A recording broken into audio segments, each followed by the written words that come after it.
আমার ইচ্ছে হলে আপনাকে চুমু খাবো, জড়িয়ে ধরবো, মন চাইলে যখন তখন আপনাকে কোলে নিব।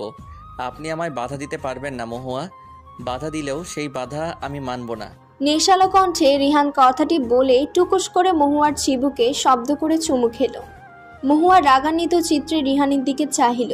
ছেলেটা তার হাত পা বেঁধেছে দেখে নিহাত এসব সহ্য করতে হচ্ছে। হাত পা দড়ি দিয়ে বাঁধা না থাকলে নির্ঘাত আজ তুলকালাম করেই তবেই ছাড়ত মহুয়া। কিরমির কণ্ঠে আওড়ালো মহুয়া। এসব কোন ধরনের পাগলামো রিহান? এতদিন বাড়িতে জ্বালিয়েছেন, এখন আমার অফিসে এসে জ্বালানো শুরু করলেন। আমি অতিষ্ঠ পুরো। হাতের পায়ের দড়িগুলো খুলে দিন বলছি রিয়ান। আমি তো তাই চাই, আপনি অতিষ্ঠ হন, তবেই তো আমার কথা সারাদিন আপনার মনে পড়বে। দড়ি এখন খুলব না, আগে আমার লোক পানি হ্যান্ডওয়াশ নিয়ে আসবে। আপনি সেই হ্যান্ডওয়াশ পানি দিয়ে হাত ধৌত করবেন, তারপর আপনি এই বাঁধন থেকে ছাড়া পাবেন। আপনি কি পাগল হয়ে গেছেন রিয়ান? আমার হাত ফকফকা পরিষ্কার। আমি কোন দুঃখে এখন হ্যান্ড ওয়াশ দিয়ে হাত ধুতে যাব? খাটের চেয়ারের সাথে বাঁধা দু হাত হাতের তালু মেরে ধরল মহুয়া রিহানের পানে। তার হাতে কোনো ময়লা নেই, ফকফকা পরিষ্কার। ক্লায়েন্টের সাথে হ্যান্ডশেক করার সময় হাতে আপনার ময়লা লেগে গেছে, বিধায় ধুতে হবে হাত। গম্ভীর কণ্ঠ রিহানের। মহুয়ার ভ্রু যুগল কিঞ্চিত কুঁচকে এলো। মহুয়া পেশায় উকিল, যার দরুন ক্লায়েন্টদের আসা যাওয়া তার চেম্বারে আছে। ভদ্রতার খাতিরে মাঝে মধ্যে ক্লায়েন্টদের সাথে হ্যান্ডশেক করতে হয়।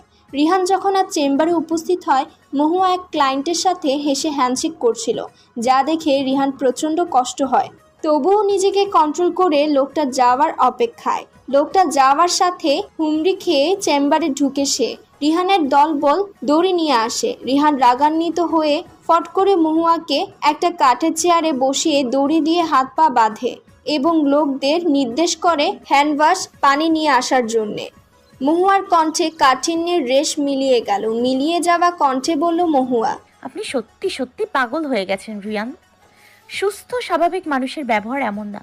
প্লিজ ইমিডিয়েটলি সাইকোলজিস্ট দেখান আপনি, নতুবা পাবনায় যাওয়া থেকে আপনাকে আপনার মেয়র বাবাও আটকাতে পারবে না। রিহান চোখে হাসল, নিষ্পাপ স্বরে বলল। আপনার প্রেমে পড়ার পর অর্ধেক পাগল হয়েছি, আপনাকে বিয়ে করে এবার ফুল পাগল হতে চাই। ঠাট্টা করছেন? সিরিয়াস আমি। চকলেট খান, আপনাকে আজ চকলেট পাঠিয়েছিলাম আমার লোকের দ্বারাই, নিননি কেন?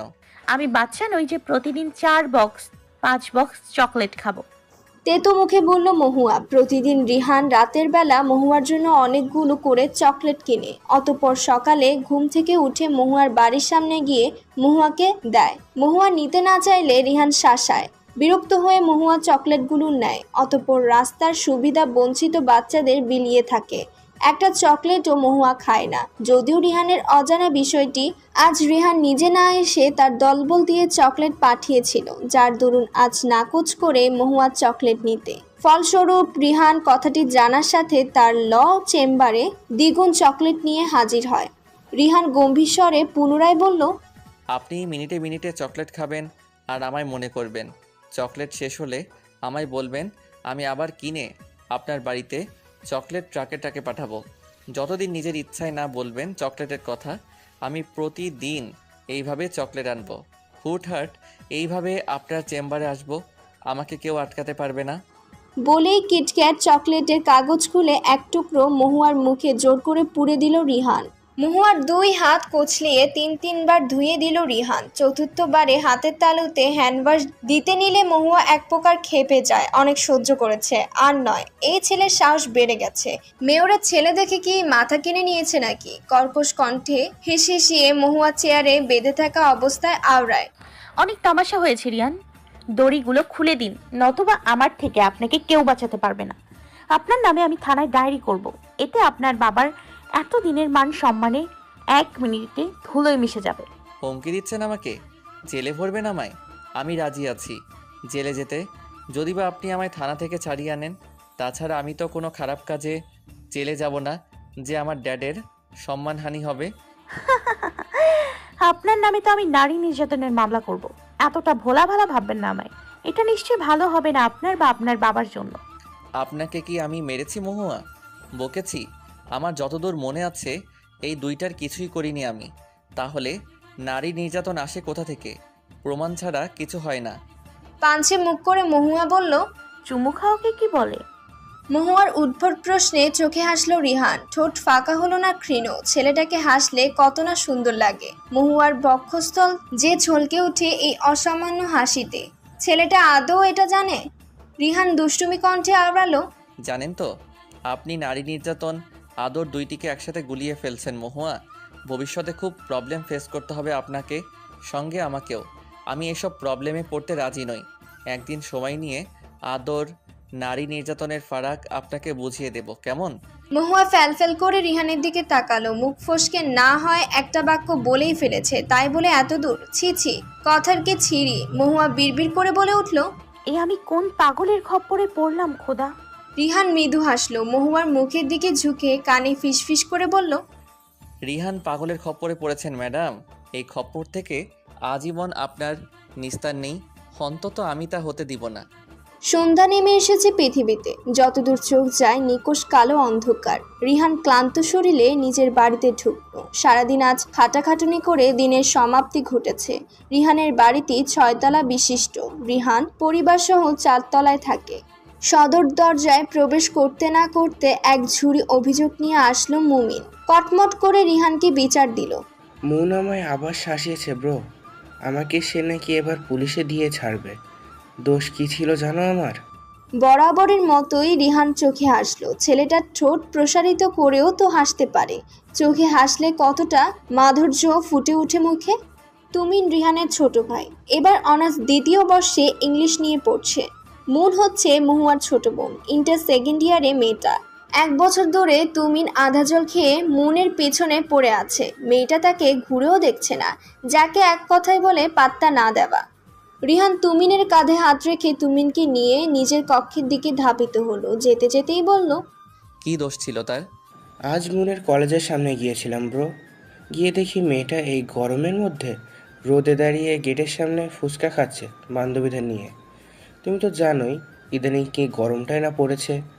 আমি এগিয়ে গিয়ে বললাম, এই গরমে এসব খেতে নেই। মেয়েটা আমার দিকে চোখ গরম করে তাকালো। আমার কথা তো পাত্তাই দিল না, উল্টে বলল, ফুচকা এমন একটা খাবার যে মেয়েরা তাদের বয়ফ্রেন্ড ছেড়ে দেওয়ার ক্ষমতা রাখে এটার জন্য। নেক্সট ডে আমার কাজে হস্তক্ষেপ করার চেষ্টা করলে পুলিশে দিব আমি তোমায়। দুঃখী কণ্ঠে বলল তুমিন। রিহান মৃদু হাসলো। তুমিন তা দেখে মন খারাপ করে বলল, তুমিও হাসছো ব্রো? কেউ আমার মনের দুঃখ বোঝে না। তুমি প্লিজ মহুয়া ভাবিকে যত দ্রুত সম্ভব বিয়ে করে আমাদের বাড়িতে নিয়ে আসো। আমি তার বোনের নালিশ তাকে করব। রিহানের চোখে মুখের পরিবর্তন ঘটল মুহূর্তে। শরীর থেকে ক্লান্তি চলে গিয়ে ঘিরে ধরল এক বুক প্রশান্তি। মেয়েটার নাম মহুয়া না হয়ে প্রশান্তি হলেও পারত। তোর ভাবি আর মন এক পাত্রের জল, আমায় সারাদিন জ্বালিয়ে ছাড়ে। মেয়েদের ফুচকা এতটা পছন্দকর খাবার? হ্যাঁ ব্রো, তুমি তো বিদেশে ছিলে তাই জানো না। ড্যাড কোথায়? অফিস থেকে এসেছে? তুমিন বলল, ছয়টায় এসেছে ড্যাড অফিস থেকে। দেখো গিয়ে বাগানে আছে। ড্যাডের সাথে আমার কিছু কথা আছে তুমিন, চলো। রিহান কথাটি বলে নিজ কক্ষ থেকে বের হয়ে গেল। রিহানের পেছনে তুমিনও এগোতে লাগলো। হট কফি খাচ্ছে মহুয়া নিজের বেলকুনিতে দাঁড়িয়ে। শীতল আবহাওয়া এখন। কয়েকদিন ধরে ভ্যাপসা গরমে অতিষ্ঠ পৃথিবীর মানবী।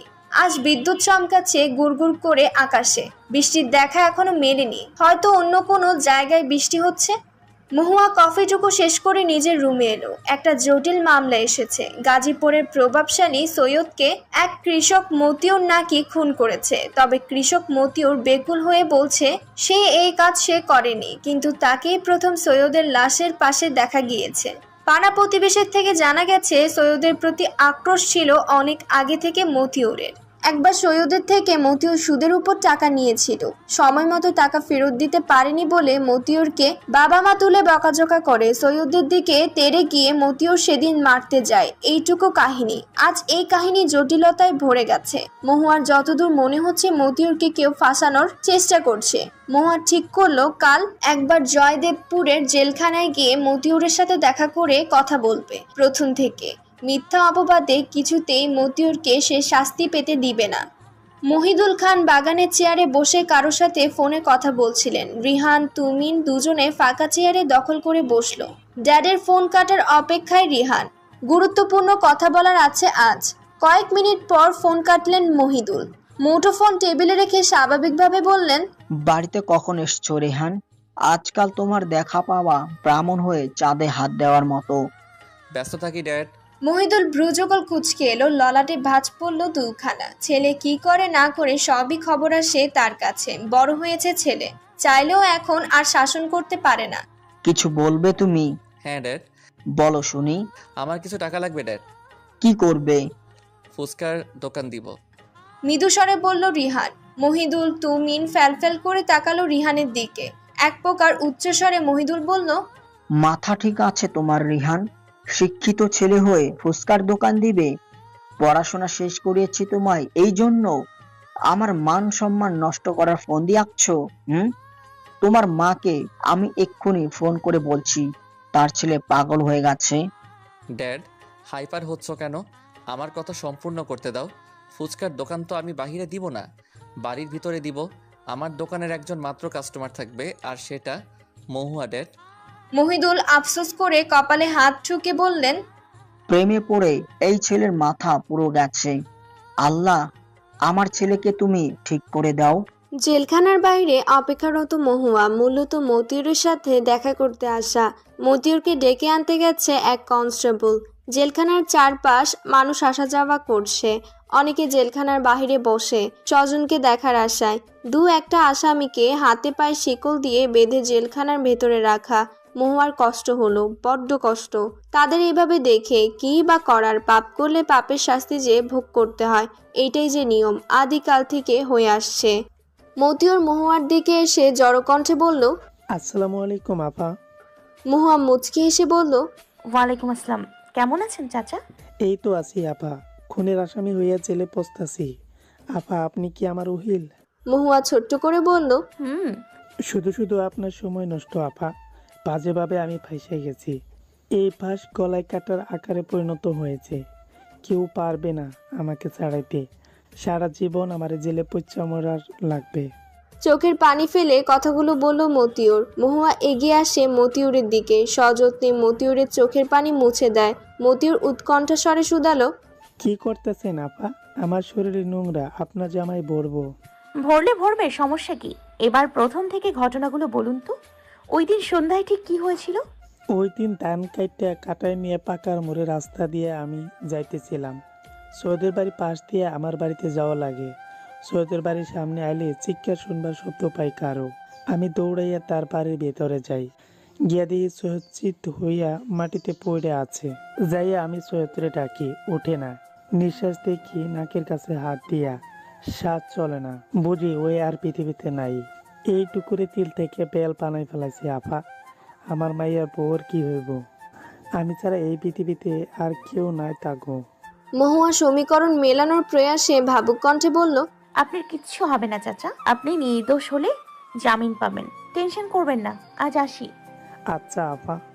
কোর্ট থেকে বেরিয়ে বড় রাস্তার মোড়ের সামনে মহুয়া থামলো। রিকশা একটাও খালি নেই। মহুয়া ঠোঁট চেপে অদূরে তাকালো, রিকশার দেখা মিলল না। আচমকা একটা প্রাইভেট কার মহুয়ার সামনে এসে থামলো। পলক ঝাপটে সামনের দিকে তাকালো। গাড়ির জানালার কাচ অল্প খোলা। গাড়ির ভেতরে রিহান ফোনের দিকে তাকিয়ে কি যেন দেখছে সে। মহুয়া রিহানকে দেখা মাত্র স্থির পা গতিশীল করলো। এই ছেলের পাল্লায় এখন পড়া যাবে না। অনেকটা হাঁটলো মহুয়া, যতটুকু পায়ে জো চলে, কিন্তু এত ধাপ ধুপ করে হেঁটেও লাভের লাভ কিচ্ছুটি হলো না। রিহান পুনরায় গাড়ি নিয়ে তার সামনে হাজির হলো। গাড়ির দরজা খুলে নিষ্পাপ স্বরে বলল, আমি ভূত নাকি ভাল্লুক? আমাকে দেখে পালাচ্ছেন? মহুয়া জবাব না দিয়ে উল্টো পথ ধরলো। কথা বললে কথা বাড়বে, কি দরকার? তার চেয়ে বরং চুপ থাকা শ্রেয়। এমনভাবে মহুয়া অন্য রাস্তা ধরলো যেন রিহান নামক কোনো ব্যক্তিকে সে চিনে না বা সম্মুখে নেই। মহুয়া কেটে পড়তে রিহান গাড়ি থেকে নামলো। গাড়ির ড্রাইভারকে নির্দেশ করলো তার পেছন পেছন যেন গাড়িটা নিয়ে আসে। তারপর দ্রুত গতিতে মহুয়ার পিছু নিল। শর্টকাট রাস্তা ধরল রিহান, যাতে মহুয়ার সাথে দেখা ঝটপট মিলে। যেইভাবে ধাপধুপ করে মেয়েটা হাঁটছে, মহুয়ার দেখা মিলল। রিহান রাস্তার কিনারায় স্থির চিত্রে দাঁড়িয়ে। মহুয়া আসার সাথে তাকে পাকড়াও করবে। সে চাইলেও তাকে এড়িয়ে যেতে পারবে না, কেননা এই রাস্তাটা একটাই, কোনো উপায়ন্তর নেই অন্য পথ ধরার। মহুয়ার তার চোখের সীমানায় এলো। রিহান গম্ভীর কণ্ঠে এগিয়ে বলল, গাড়িতে বসুন, সেখানে বসে কথা বলি। রাস্তায় দাঁড়িয়ে কথা বললে আপনার প্রবলেম হবে, আমারও প্রবলেম হবে। মহুয়া ঠোঁট চেপে রাস্তাটির চারপাশ দেখে নিল। স্কুলের কলেজের ছেলে মেয়ে রাস্তায় ভিড় করে যাতায়াত করছে। রাস্তার চারপাশ দেখে নিয়ে রিহানের দিকে তাকালো। মহুয়ার দৃষ্টি অনল লাভায় পরিপূর্ণ। এখানে দাঁড়িয়ে চেঁচামেচি করলে অবশ্যই কাল একটা নিউজ বের হবে তাদের দুজনকে নিয়ে। সাংবাদিক বসে থাকে ওত পেতে, টকে ঠ করে বানোয়াট গল্প রটার। ততক্ষণে গাড়ি এসে থামে দুজনের সামনে। রিহান গাড়ির দিকে এগিয়ে গাড়ির দরজা খুলল, তারপর বলল, গাড়ির ভিতরে প্রবেশ করুন। মহুয়া দ্রুত পায়ে পেছনের সিটে গিয়ে বসলো। রিহান গাড়িতে উঠে দরজা লাগালো। ড্রাইভার গাড়ি চালাতে শুরু করলো। মহুয়া চুপ থেকে হঠাৎ করে রিহানের দিকে ঝুঁকে এলোপাথারি বুকে আঘাত করতে লাগলো। ধাউ ধাউ করে বাড়ছে মহুয়ার রাগ। আর কত সহ্য করা যায়। রিহান গম্ভীর তখনও। ড্রাইভার অবাক হয়ে দর্পণে দেখছে, ভয় পাচ্ছে সাথে। তার স্যারের যে রাগ, এই মেয়ের কপালে নির্ঘাত আজ দুঃখ লেখা আছে। ড্রাইভারের ধারণা মিথ্যে প্রমাণ করে দিল রিহান। ঠোঁট প্রসারিত করে হাসলো, মহুয়ার সাথে ঘেঁষে বসলো, তারপর বলল, কারো মার খেয়ে এতটা ভালো লাগা কাজ করে? বিশ্বাস করুন, আগে জানতাম না আমি। আপনি না মারলে এই অভিজ্ঞতা অর্জন সম্ভব হতো না। প্লিজ আরও কিছু মারুন তো। মহুয়ার হাত থম মেরে গেল। বিড়ম্বনার সহিত রিহানের দিকে তাকালো। হৃদযন্ত্র ধীপ ধীপ শব্দ করছে। কি অসহনীয় যন্ত্রণা। মহুয়া হাত বুক থেকে সরিয়ে নিতে নিলে রিহান খপ করে ধরল, তারপর বলল, কি হলো? আজ কথা বলছেন না? বোবা পাখি হলেন নাকি? মহুয়া খিটখিটে মেজাজে বলল, আপনার মায়ের নাম্বারটা দিন। কেন? বলবো ওনার ছেলেকে ভালো একটা সাইকোলজিস্ট দেখাতে। সাইকোলজিস্ট দিয়ে কিছু হবে না। আপনাকে লাগবে আমার, তবেই আমি সুস্থ হব। এখন পিছন ঘুরুন তো। ঠোঁট যুগল কিঞ্চিত কুঁচকে বলল। রিহান তার পেছনে রাখা চিরুনি ডাবল আমলা তেলের বোতল হাতে নিল। মহুয়ার সামনে ধরে বলল, ইউটিউব থেকে বিনুনি করা শিখেছি, এবার দেখব কতটুকু পারি। তীক্ষ্ণ দৃষ্টিতে তাকিয়ে বলল মহুয়া, বিনুনি করা শিখেছেন, ভালো কথা। সেটা আমার উপর প্রয়োগ করার কারণটা কি জানতে পারি? Why not? Because I love you. I want you. ভাঙ্গা রাস্তার ঝাঁকুনিতে মহুয়া না চাইতেও রিহানের সংস্পর্শে এসে গেছে। রিহানের সাথে ঘেঁষে মহুয়া লহমায় মহুয়া অপ্রদীপ হয়ে গেল। সঙ্গে সঙ্গে চলন্ত গাড়ি থেকে উঠে কিনারায় গিয়ে সিটে মেরে বসলো। রিহান মৃদু হাসলো। ড্রাইভার ভয়ে ভয়ে গাড়ি চালাচ্ছে। রিহান এমন ভাঙ্গা রাস্তা দিয়ে চলাফেরা করা স্বাচ্ছন্দ্য বোধ করে না, কিন্তু মহুয়া এমন রাস্তা দিয়ে এসেছে যে রাস্তা শেষের দিকে ভাঙ্গা। অন্যদিন হলে রিহান ড্রাইভারকে আচ্ছা মতো ঝাড়ত। রিহান এবার মহুয়ার পাশে ঘেসে বসলো, অতঃপর কানে ফিসফিস কণ্ঠে বলল, আপনার ছোঁয়া যদি একটুখানি পাওয়া যায় ভাঙা রাস্তায় এসে, আমি সারা জীবন ভাঙা রাস্তার পথ দিয়ে যাতায়াত করতে রাজি। মহুয়া চোখ রাঙালো, মিনমিন কণ্ঠে বলল, আজ আর আমি একা নই, ড্রাইভার সাথে আপনার। লোকটা কি ভাববে জানেন? আপনি পাগল। আমার সাথে আলাদা সময় কাটাতে চাচ্ছেন? আমায় মুখে বলতে পারেন মহুয়া, ড্রাইভারকে ইঙ্গিত করে বোঝাতে হবে না। মহুয়ার অস্বস্তি বাড়ল। রিহানের থেকে অল্প দূরত্ব রেখে গাড়ির সাথে ঘেঁষে গেল। রিহান আগে ছিল গুরু গম্ভীর, কথা এক প্রকার ঝেঁকে বলতো। অদরকার কোনো কথা তার মুখে শোনা যেত না, তবে এখন তার মুখে সকল রকমের আজগুবি কথাবার্তা শোনা যায়। মহুয়া কণ্ঠে গম্ভীরতা এঁটে বলল, যেমন আপনি তেমন আপনার কথাবার্তা। আমি নামবো, আমায় নামিয়ে দিন এবং আমাকে ডিস্টার্ব করা বন্ধ করুন। রিহান মুহূর্তে হাঁক ছাড়ল, বলল ড্রাইভারকে, নবীন গাড়ি থামাও। নমিন গাড়ি থামালো চটজলতি। রিহান গাড়ির দরজা খুলে বাইরে বের হলো। নমিনকে গাড়ি থেকে বের হতে বলল। নমিন বের হলো। মহুয়া বের হতে নিলে রিহান দরজা বন্ধ করে দিল, গাড়ি লক করলো। রিহান ওয়ালেট থেকে 1000 টাকার দুটো নোট বের করে ড্রাইভারের হাতে গুজে দিল এবং হাসি হাসি মুখে বলল, তোমার গাড়ি চালানোয় ফার্স্ট টাইম আমি খুশি হলাম নবীন, তাই এটা তোমার পাওনা আমায় খুশি করার। বাড়ি চলে যাও, আজ তোমার ছুটি। আমার বাড়ি থেকে তোমায় ফোন করলে বলবে আমি তোমায় ছুটি দিয়েছি। নমিন কৃতজ্ঞতা প্রকাশ করলো চোখে। রিহান গাড়ির লক খুলে ড্রাইভিং সিটে বসলো। দরজা জানালা বন্ধ করে গাড়ি চালাতে শুরু করলো। মহুয়া পেছন থেকে তেতে উঠলো, খিটখিটে কণ্ঠে আওড়ালো, আমায় বের হতে দিলেন না কেন? আমি বাড়ি যাব, থামান গাড়ি। রিহান গাড়ি চালানো অবস্থায় বলল, আপনাকে ছুটি আমি দেইনি, ফাঁকিবাজ মেয়ে। একদম বাজে কথা বলবেন না। আমি মোটেও ফাঁকিবাজ মেয়ে নই। এই রকম কোনো রেকর্ড আমার নেই। আচ্ছা গাড়ি থামান এখন। নপ। কেন? আমি এত কষ্ট করে চুল বাঁধা শিখলাম, আপনার জন্য চিরুনি তেল নিজে কিনলাম, তা অ্যাপ্লাই করব না? আমি এমনিতেই ঠিক আছি, আপনি আমায় নামিয়ে দিন। রিহান জবাব দিল না। মহুয়া এক সামনে বকবক করেই গেল। এক সময় হাল ছেড়ে দিল। বুঝে গেল এই থেকে তার কার্যসিদ্ধি হাসিল না করে তাকে ছাড়বে না। নিরিবিলি গাছগাছালির একটি প্রাকৃতিক মনোরম পরিবেশে গাড়ি থামল রিহান। নির্মল হাওয়া বইছে চারিদিক। রিহান গাড়ি থেকে নামলো না মহুয়াকে নামতে দিল, শুধুমাত্র গাড়ির জানালাগুলো খুলে দিল। রিহান আদুরে কণ্ঠে বলল, পিছনে ঘুরুন মহুয়া। মহুয়া রিহানের দিকে তাকালো একটিবার। ছেলেটার চোখে মুখে লেপ্টে আছে খুশি। এত খুশির কারণ কি সে রিহানের নির্দেশ মাফিক পেছনে ঘুরে বসলো। রিহান মহুয়ার দিকে এগিয়ে গেল। মহুয়ার কাকড়ায় বেঁধে রাখা চুল খুলে ফেললো। পুরো পিঠে লেপ্টে গেল তার চুলে। মহুয়ার চুল এতটা বড় নয়, পিঠ পর্যন্ত চুল, তবে ঘন। বড় দাঁতের চিরুনি কিনে এনেছে রিহান, যাতে চুলে ব্যথা না লাগে। রিহান ধীর গতিতে চুল আঁচড়াতে আরম্ভ করলো। 18 বার চুল আঁচড়িয়ে বিনুনি চুলে করতে শুরু করে। বিনুনি করলো, তবে একটু ঢিলে হলো। রিহান চুলকে দায় করে বলল, অতিরিক্ত চুল সিল্কি আপনার, তাই একটু ঢিলে হয়ে গেছে, ব্যাপার না। রিহান ভুল কিছু বলেনি, সত্যিই তাই। চুলে তেল দেওয়ার সময় পায় না সে। চুলে তেল না দেওয়ার কারণে সারা বছর শ্যাম্পু করায় তার চুলে কখনো খোপা হয় না। এতটা সিল্কি তার চুল। তার থেকে ছোট চুলে খোপা হয়। এই যে মনে চুল মহুয়ার থেকেও ছোট, কিন্তু তার চুলে বেশ সুন্দর খোপা হয়। এই বছরে কবে মহুয়া চুলে তেল দিয়েছে মনে করার চেষ্টা করলো, মনে পড়ল না।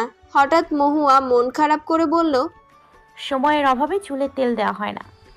মা থাকলে এমনটা হতেই দিত না, জোর করে আগে তেল দিয়ে দিত।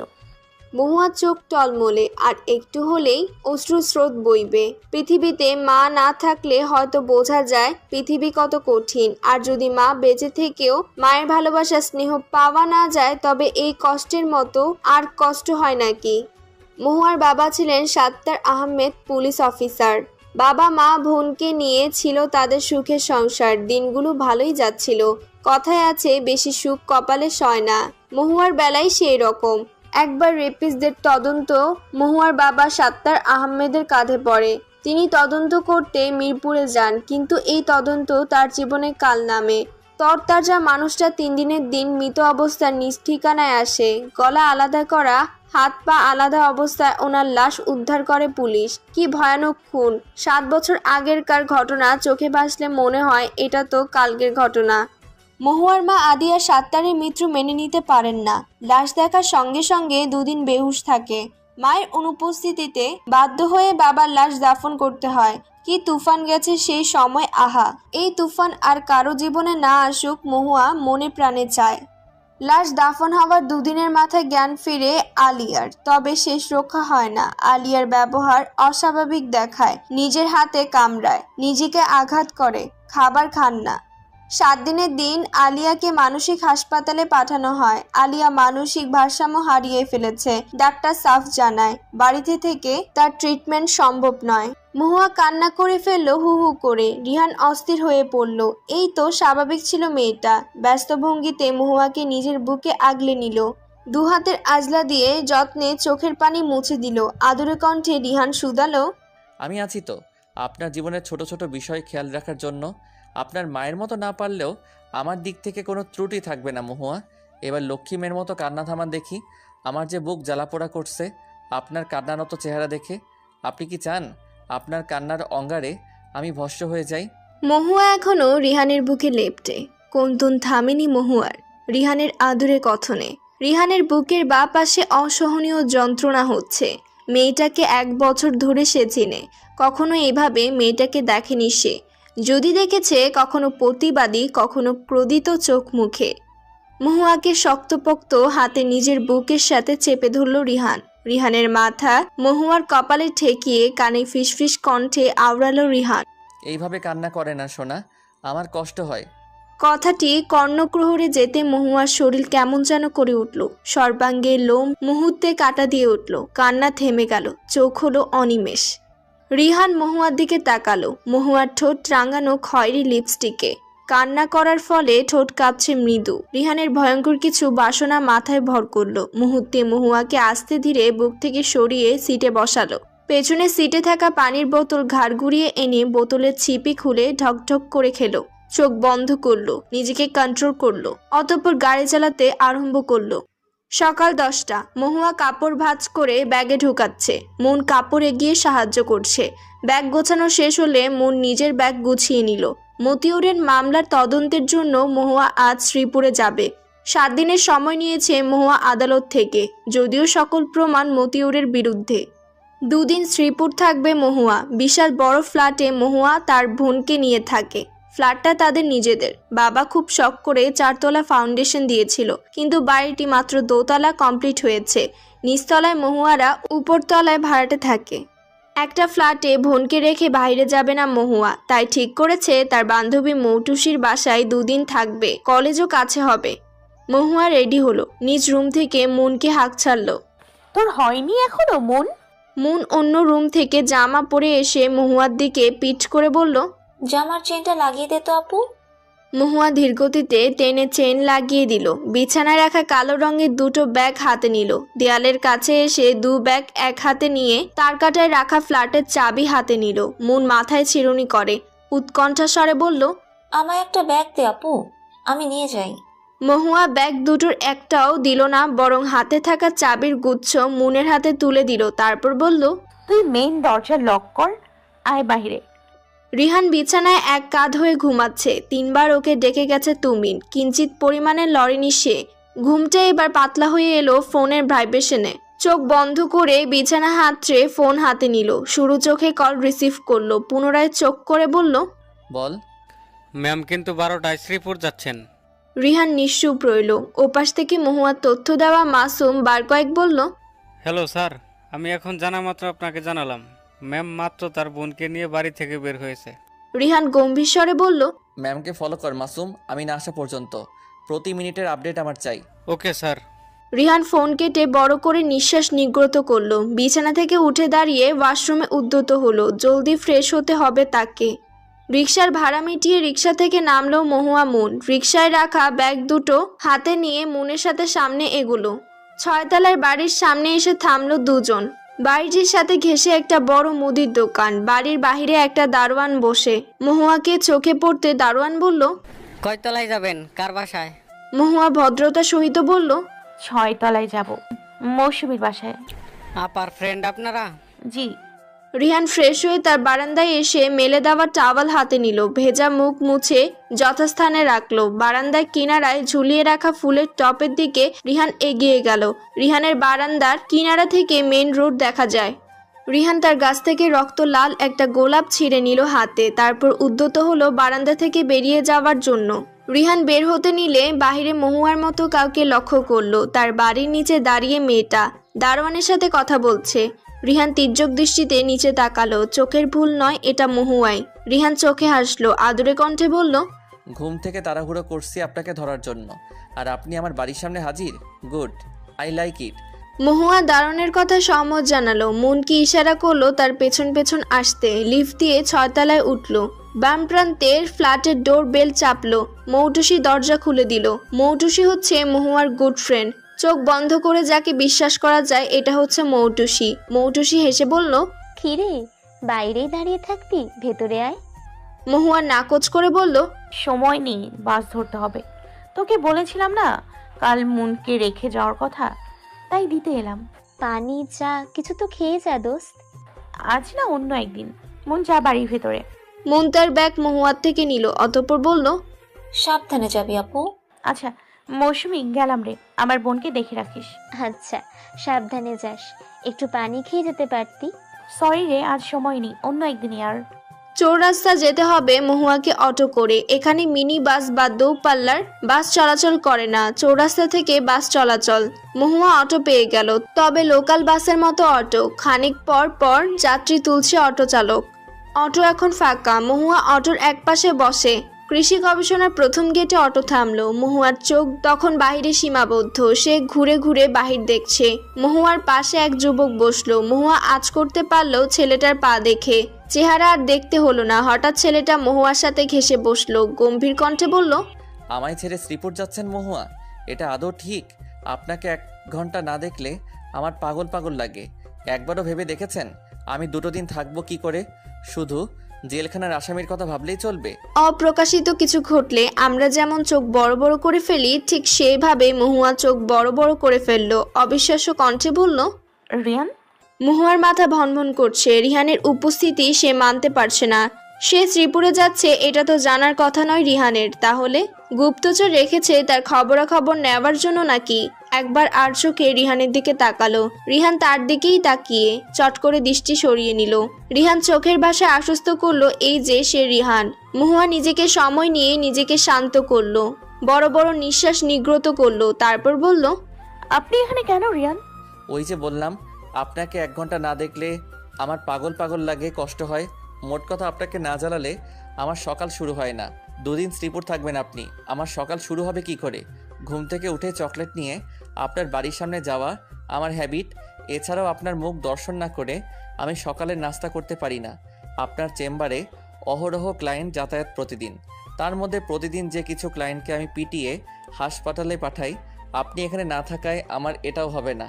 দেখুন, আপনি ছাড়া আমার ডেইলি রুটিন কেমন পানসে খাপ ছাড়া। অভিযোগে ভরা কণ্ঠ রিহানের। মহুয়া তেতো মুখে রিহানের দিকে তাকালো। কে বলবে এ ছেলের বয়স 26? নিজের দুর্বলতা কাউকে দেখাতে ইচ্ছুক নয় মহুয়া। সবসময়কার মতো কণ্ঠে এঁটে রাখে ক্রোধ। এই সমাজে পৃথিবীতে দুর্বল মানুষের অস্তিত্ব বেশি দিন টিকে থাকে না। এক প্রকার অস্তিত্ব টিকিয়ে থাকতে দেওয়া হয় না। মহুয়া কাঠিন্য কণ্ঠে বলল, আপনার ঠিক সময় বিয়ে হলে 2-3টা বাচ্চা থাকতো। আপনি কি এটা জানেন রিয়ান? কথাটি রিহানকে প্রভাবিত করতে পারল না, বরং রিহান নির্লিপ্ত কণ্ঠে বলল, সময় ফুরিয়ে যায়নি মহুয়া, আমার মাত্র বয়স 26। আমাদের বিয়ে হলে আমাদেরও বাচ্চা হবে, সো নো টেনশন। মহুয়ার ললাট ঈষৎ কুচকালো। নির্লজ্জ জটছাড়া কণ্ঠে কিভাবে বলল রিহান? মহুয়া চোখ বন্ধ করলো। এই জন্মে রিহানের যুক্তির সাথে সে পেরে উঠবে না, অতএব চুপ থাকা উত্তম। 11:40-এ অটো থামলো গাজীপুর চৌরাস্তার মোড়ে। যানজট লেগে আছে প্রতিটি রাস্তায়। রিহান অটো থেকে নেমে ওয়ালেট থেকে টাকা বের করে ভাড়া মিটিয়ে দিল। মহুয়া ধীরে অটো থেকে নেমে হ্যান্ডব্যাগ খুললো। অটোওয়ালাকে টাকা দিবে তার আগে অটো হনহন করে হাতের নাগাল ছেড়ে বহুদূর চলে গেল। মহুয়া চোখ রাঙিয়ে রিহানের দিকে তাকালো। রিহান চোখে হেসে মহুয়ার ডান হাত খপ করে নিজের হাতের আজলায় নিল, তারপর বলল, বাসে উঠে রাগ দেখাবেন না। আপনার চোখ রাগানো অন্য কেউ দেখুক আমি চাই না। ইচ্ছে করলে কালকের মতো আমার উপর হামলে পড়ে বুকে কিল ঘুষিও মারবেন, আমি মানা করব না। মহুয়ার লহমায় চোখের ক্রোধ মিলিয়ে গেল, তবু প্রাণপণে নিজের চোখে মুখে ক্রোধ মাখানোর চেষ্টা। ভিড় ঠেলে সামনে এগোতে লাগলো মহুয়া। রিহান সামনে এগিয়ে রোড পার হয়ে ময়মনসিংহ রোডে এসে থামলো। এখান থেকে বাস ধরতে হবে শ্রীপুরের। নিজ গতিতে ময়মনসিংহ রোডে বাস যাচ্ছে অহরহর। মহুয়া ওনার আঁচলে নাক ধরল। বাসের গন্ধ তার সহ্য হয় না ছোটকাল থেকে।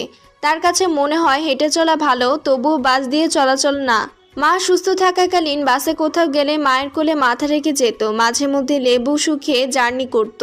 বাস চলতে চলতে হঠাৎ থেমে গেলে তার পেট যেন গুলিয়ে আসে। রাস্তায় যানজটে বাসে বসে এক জায়গায় থেমে থাকলে মাকে জড়িয়ে ধরে কত না কাঁদত। একটা মাই সকল কিছু সহ্যের ক্ষমতা রাখে। এই জন্যই তো কথায় বলে পৃথিবীতে মা ছাড়া কেউ আপন না। এই যে কয়েক মাস আগের কথা, মহুয়াদের দোতলায় 2 দম্পতি উঠেছিল। পরিবারের সংখ্যা বলতে 2 জনই। সদ্য বিয়ে যাকে বলে 6 মাস। বিয়ের 3 মাস থেকে সংসারে অশান্তি। তাদের স্বামী স্ত্রীকে ধরে মারধর করে একটু 19-20 হলেই।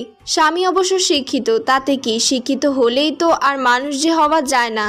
একদিন ছেলেটা তার স্ত্রীকে মারতে মারতে আধমরা করে ফেলেছে। মেয়ের গগন চিৎকারে মহুয়াদের ফ্ল্যাট বুঝি কাঁপছে। মহুয়া তখন ভাত খাচ্ছিল, মন ফেসবুকে নিউজ ফিড ঘুরছিল।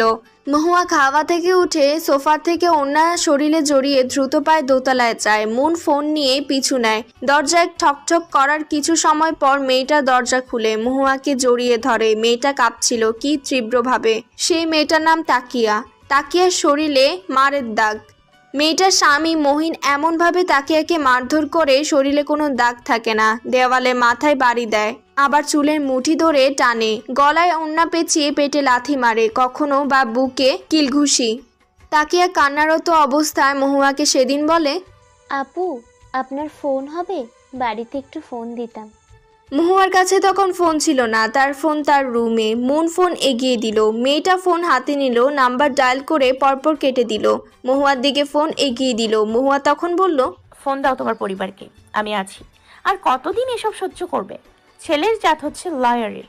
একটু লাই পেলে পুনরায় প্রয়োগ পেয়ে এসব করে। অতি কষ্টে তাকিয়া বলল, বাড়িতে ফোন দিয়ে কিছু হবে না আপু, কেউ গুরুত্ব দেয় না আমার কথার। কয়েকদিন আগেই তো গেলাম, মা নেই 2 বছর হলো।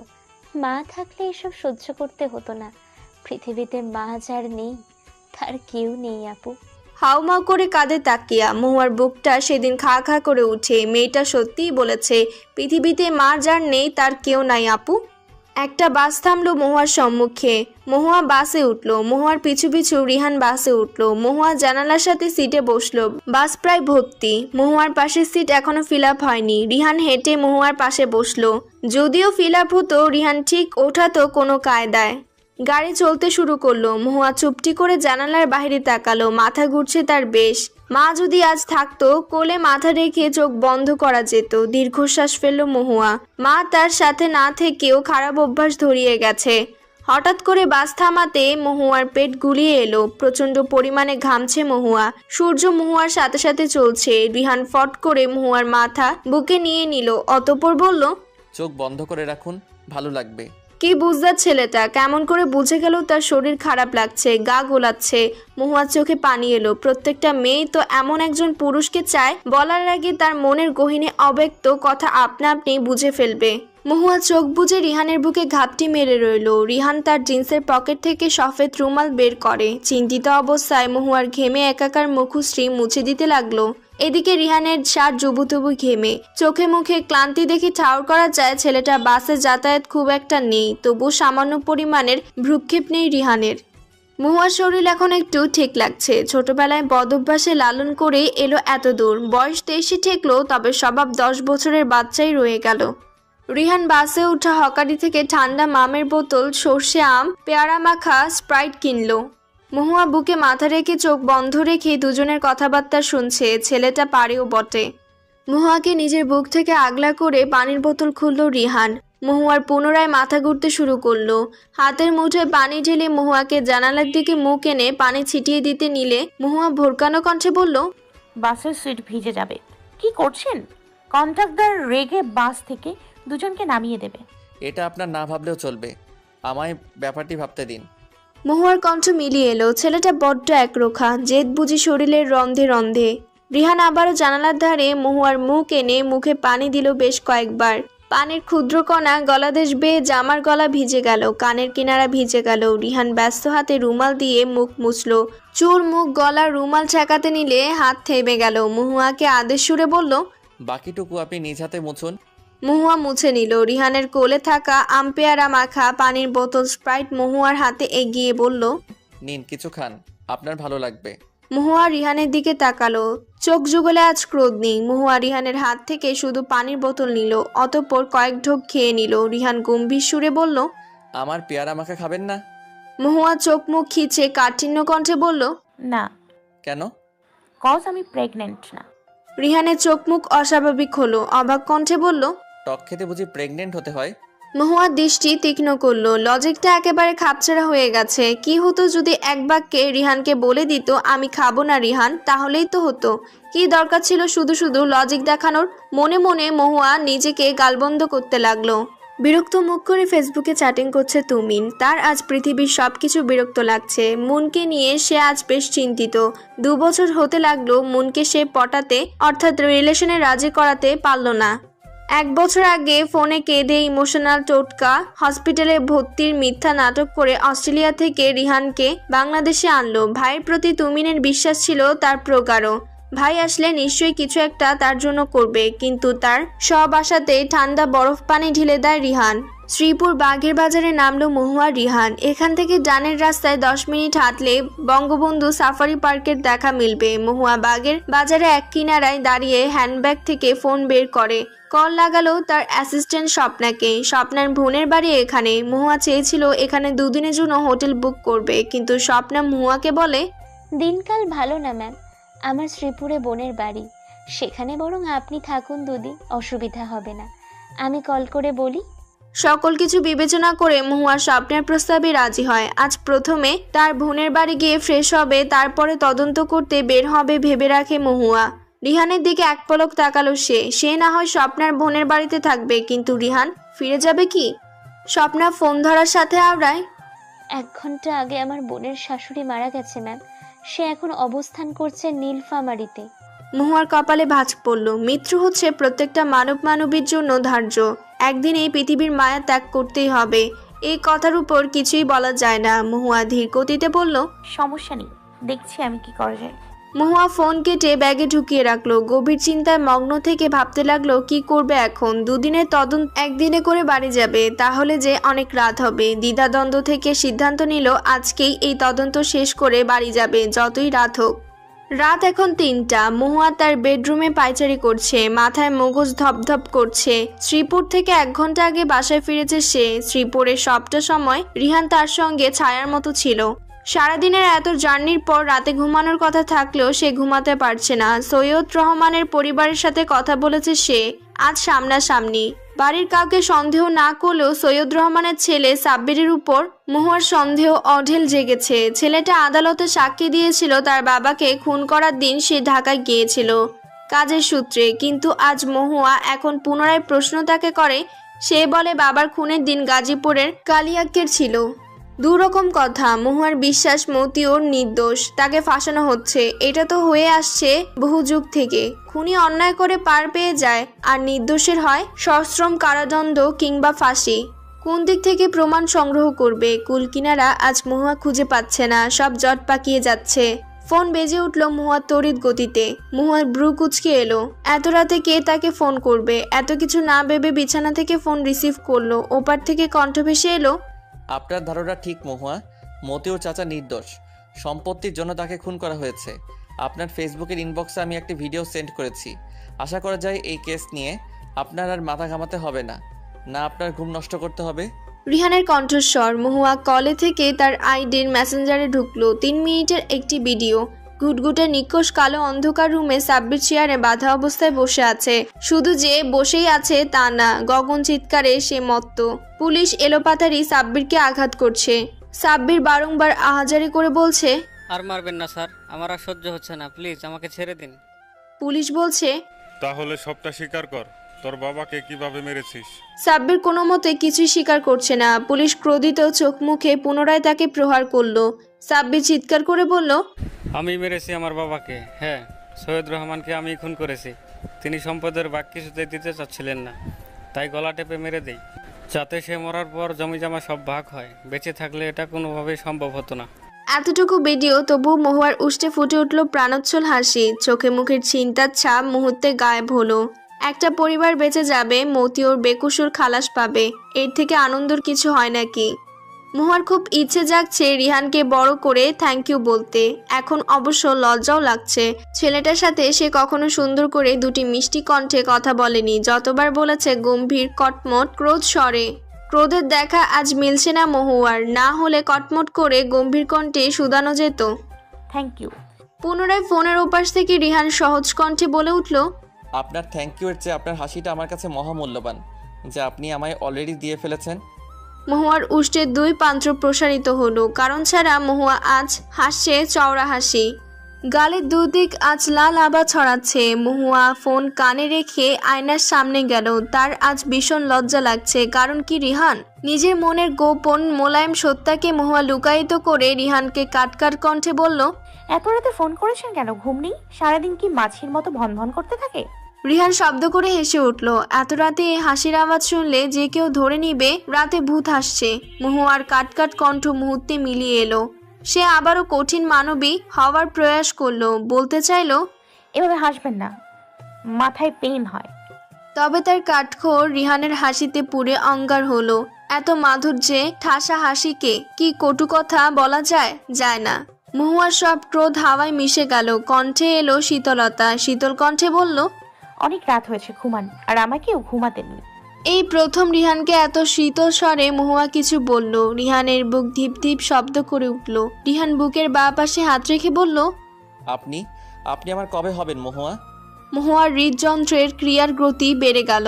ধপাস ধপাস শব্দ করছে। বারংবার রিহানের কথায় লজ্জায় মিলিয়ে যাচ্ছে। মুচকি মুচকি হাসছে। গালে লাল আভা ছড়াচ্ছে। এটা কি প্রেমে পড়ার প্রথম ধাপ? মহুয়ার আশঙ্কা হলো, রিহান নামক মানবের প্রেমে কি অবশেষে পড়েই গেল? তাহলে তো ভয়ঙ্কর ব্যাপার স্যাপার। মহুয়ার রোজগারের অভ্যাস সকাল 6টায় ঘুম থেকে উঠে খালি পেটে এক গ্লাস পানি খেয়ে গল্পের বই নিয়ে টেবিলে কিংবা বিছানায় বসে যাওয়া এবং প্রতিদিন 40 মিনিট গল্পের বই পড়া। আজও ঘুম থেকে উঠে খালি পেটে পানি খেলো। এখন সকাল 6টা 50। আজ ঘুম থেকে উঠতে তার সামান্য পরিমাণ লেট হয়েছে। মহুয়ার হাতে হুমায়ুন আহমেদের লেখা অপেক্ষা উপন্যাস। অপেক্ষা বইটি মন তাকে উপহার দিয়েছিল জন্মদিনে। মহুয়ার পছন্দের লেখকদের মধ্যে হুমায়ুন আহমেদ অন্যতম। হুমায়ুন আহমেদের প্রত্যেকটা বই কৌতূহল। এটা তার বেশ লাগে। সবকিছুর ব্যাখ্যা যদি লেখক দিয়ে ফেলে পাঠক তবে ভাববেই বা কি নিয়ে। এই কয়েকদিনে অপেক্ষা বইটি তার অর্ধেক পড়া হয়েছে। মাঝখান থেকে মহুয়া বইটি পড়তে আরম্ভ করলো। বইটা খুব ইন্টারেস্টিং। মহুয়া আবার খানিক অদ্ভুত। গল্পের যতই কৌতূহল ইন্টারেস্টিং থাকুক তবুও সে প্রতিদিন মাত্র 40 মিনিট গল্পের বই পড়ে। একদিনও নড়চড় হয় না। এই যে সুপ্রভা আত্মহত্যা করলো, তারপর সুপ্রভার কি হলো? মস্ত বড় কৌতূহল। তাতেও সে কাল 40 মিনিট বইটি পড়লো, বই বন্ধ করলো। মেয়েটার কি হয়? সে কি বেঁচে যায়? ইমন কি করে? সুপ্রভা এমন করায়? মায়ের সাথে কি খুব রাগ করে ইমন? মহুয়ার মনে ভীষণ প্রশ্ন জাগ্রত হয়, তবু কাল নিজেকে দমিয়ে রাখে। অদ্ভুত মেয়ে, এরকম মেয়েও হয়? ছোট্ট সুপ্রভা তার প্রসঙ্গ অপেক্ষা উপন্যাসে আর আসবে না, কারণ তোমাদের জন্য কেউ অপেক্ষা করে থাকবে না। মৃত মানুষদের জন্য আমরা অপেক্ষা করি না, আমাদের সমস্ত অপেক্ষা জীবিতদের জন্যে। এই চরম সত্যটি না জেনেও তুমি হারিয়ে গেলে। এই কয়েকটা লাইন পড়তে মহুয়ার বুকে চিনচিন ব্যথা আরম্ভ হলো। চোখ পানিতে টলমল করছে। সুপ্রভার মৃত্যু সে মানতে পারছে না। তার অবুঝ মন বারবার বলছে, কেন মানুষ মৃত্যু মানুষের অপেক্ষা করে না? মহুয়া জোরে জোরে নিঃশ্বাস ফেলে বইটা বন্ধ করে নিল। যদিও আজ মাত্র 10 মিনিট হয়েছে বই নিয়ে বসেছে।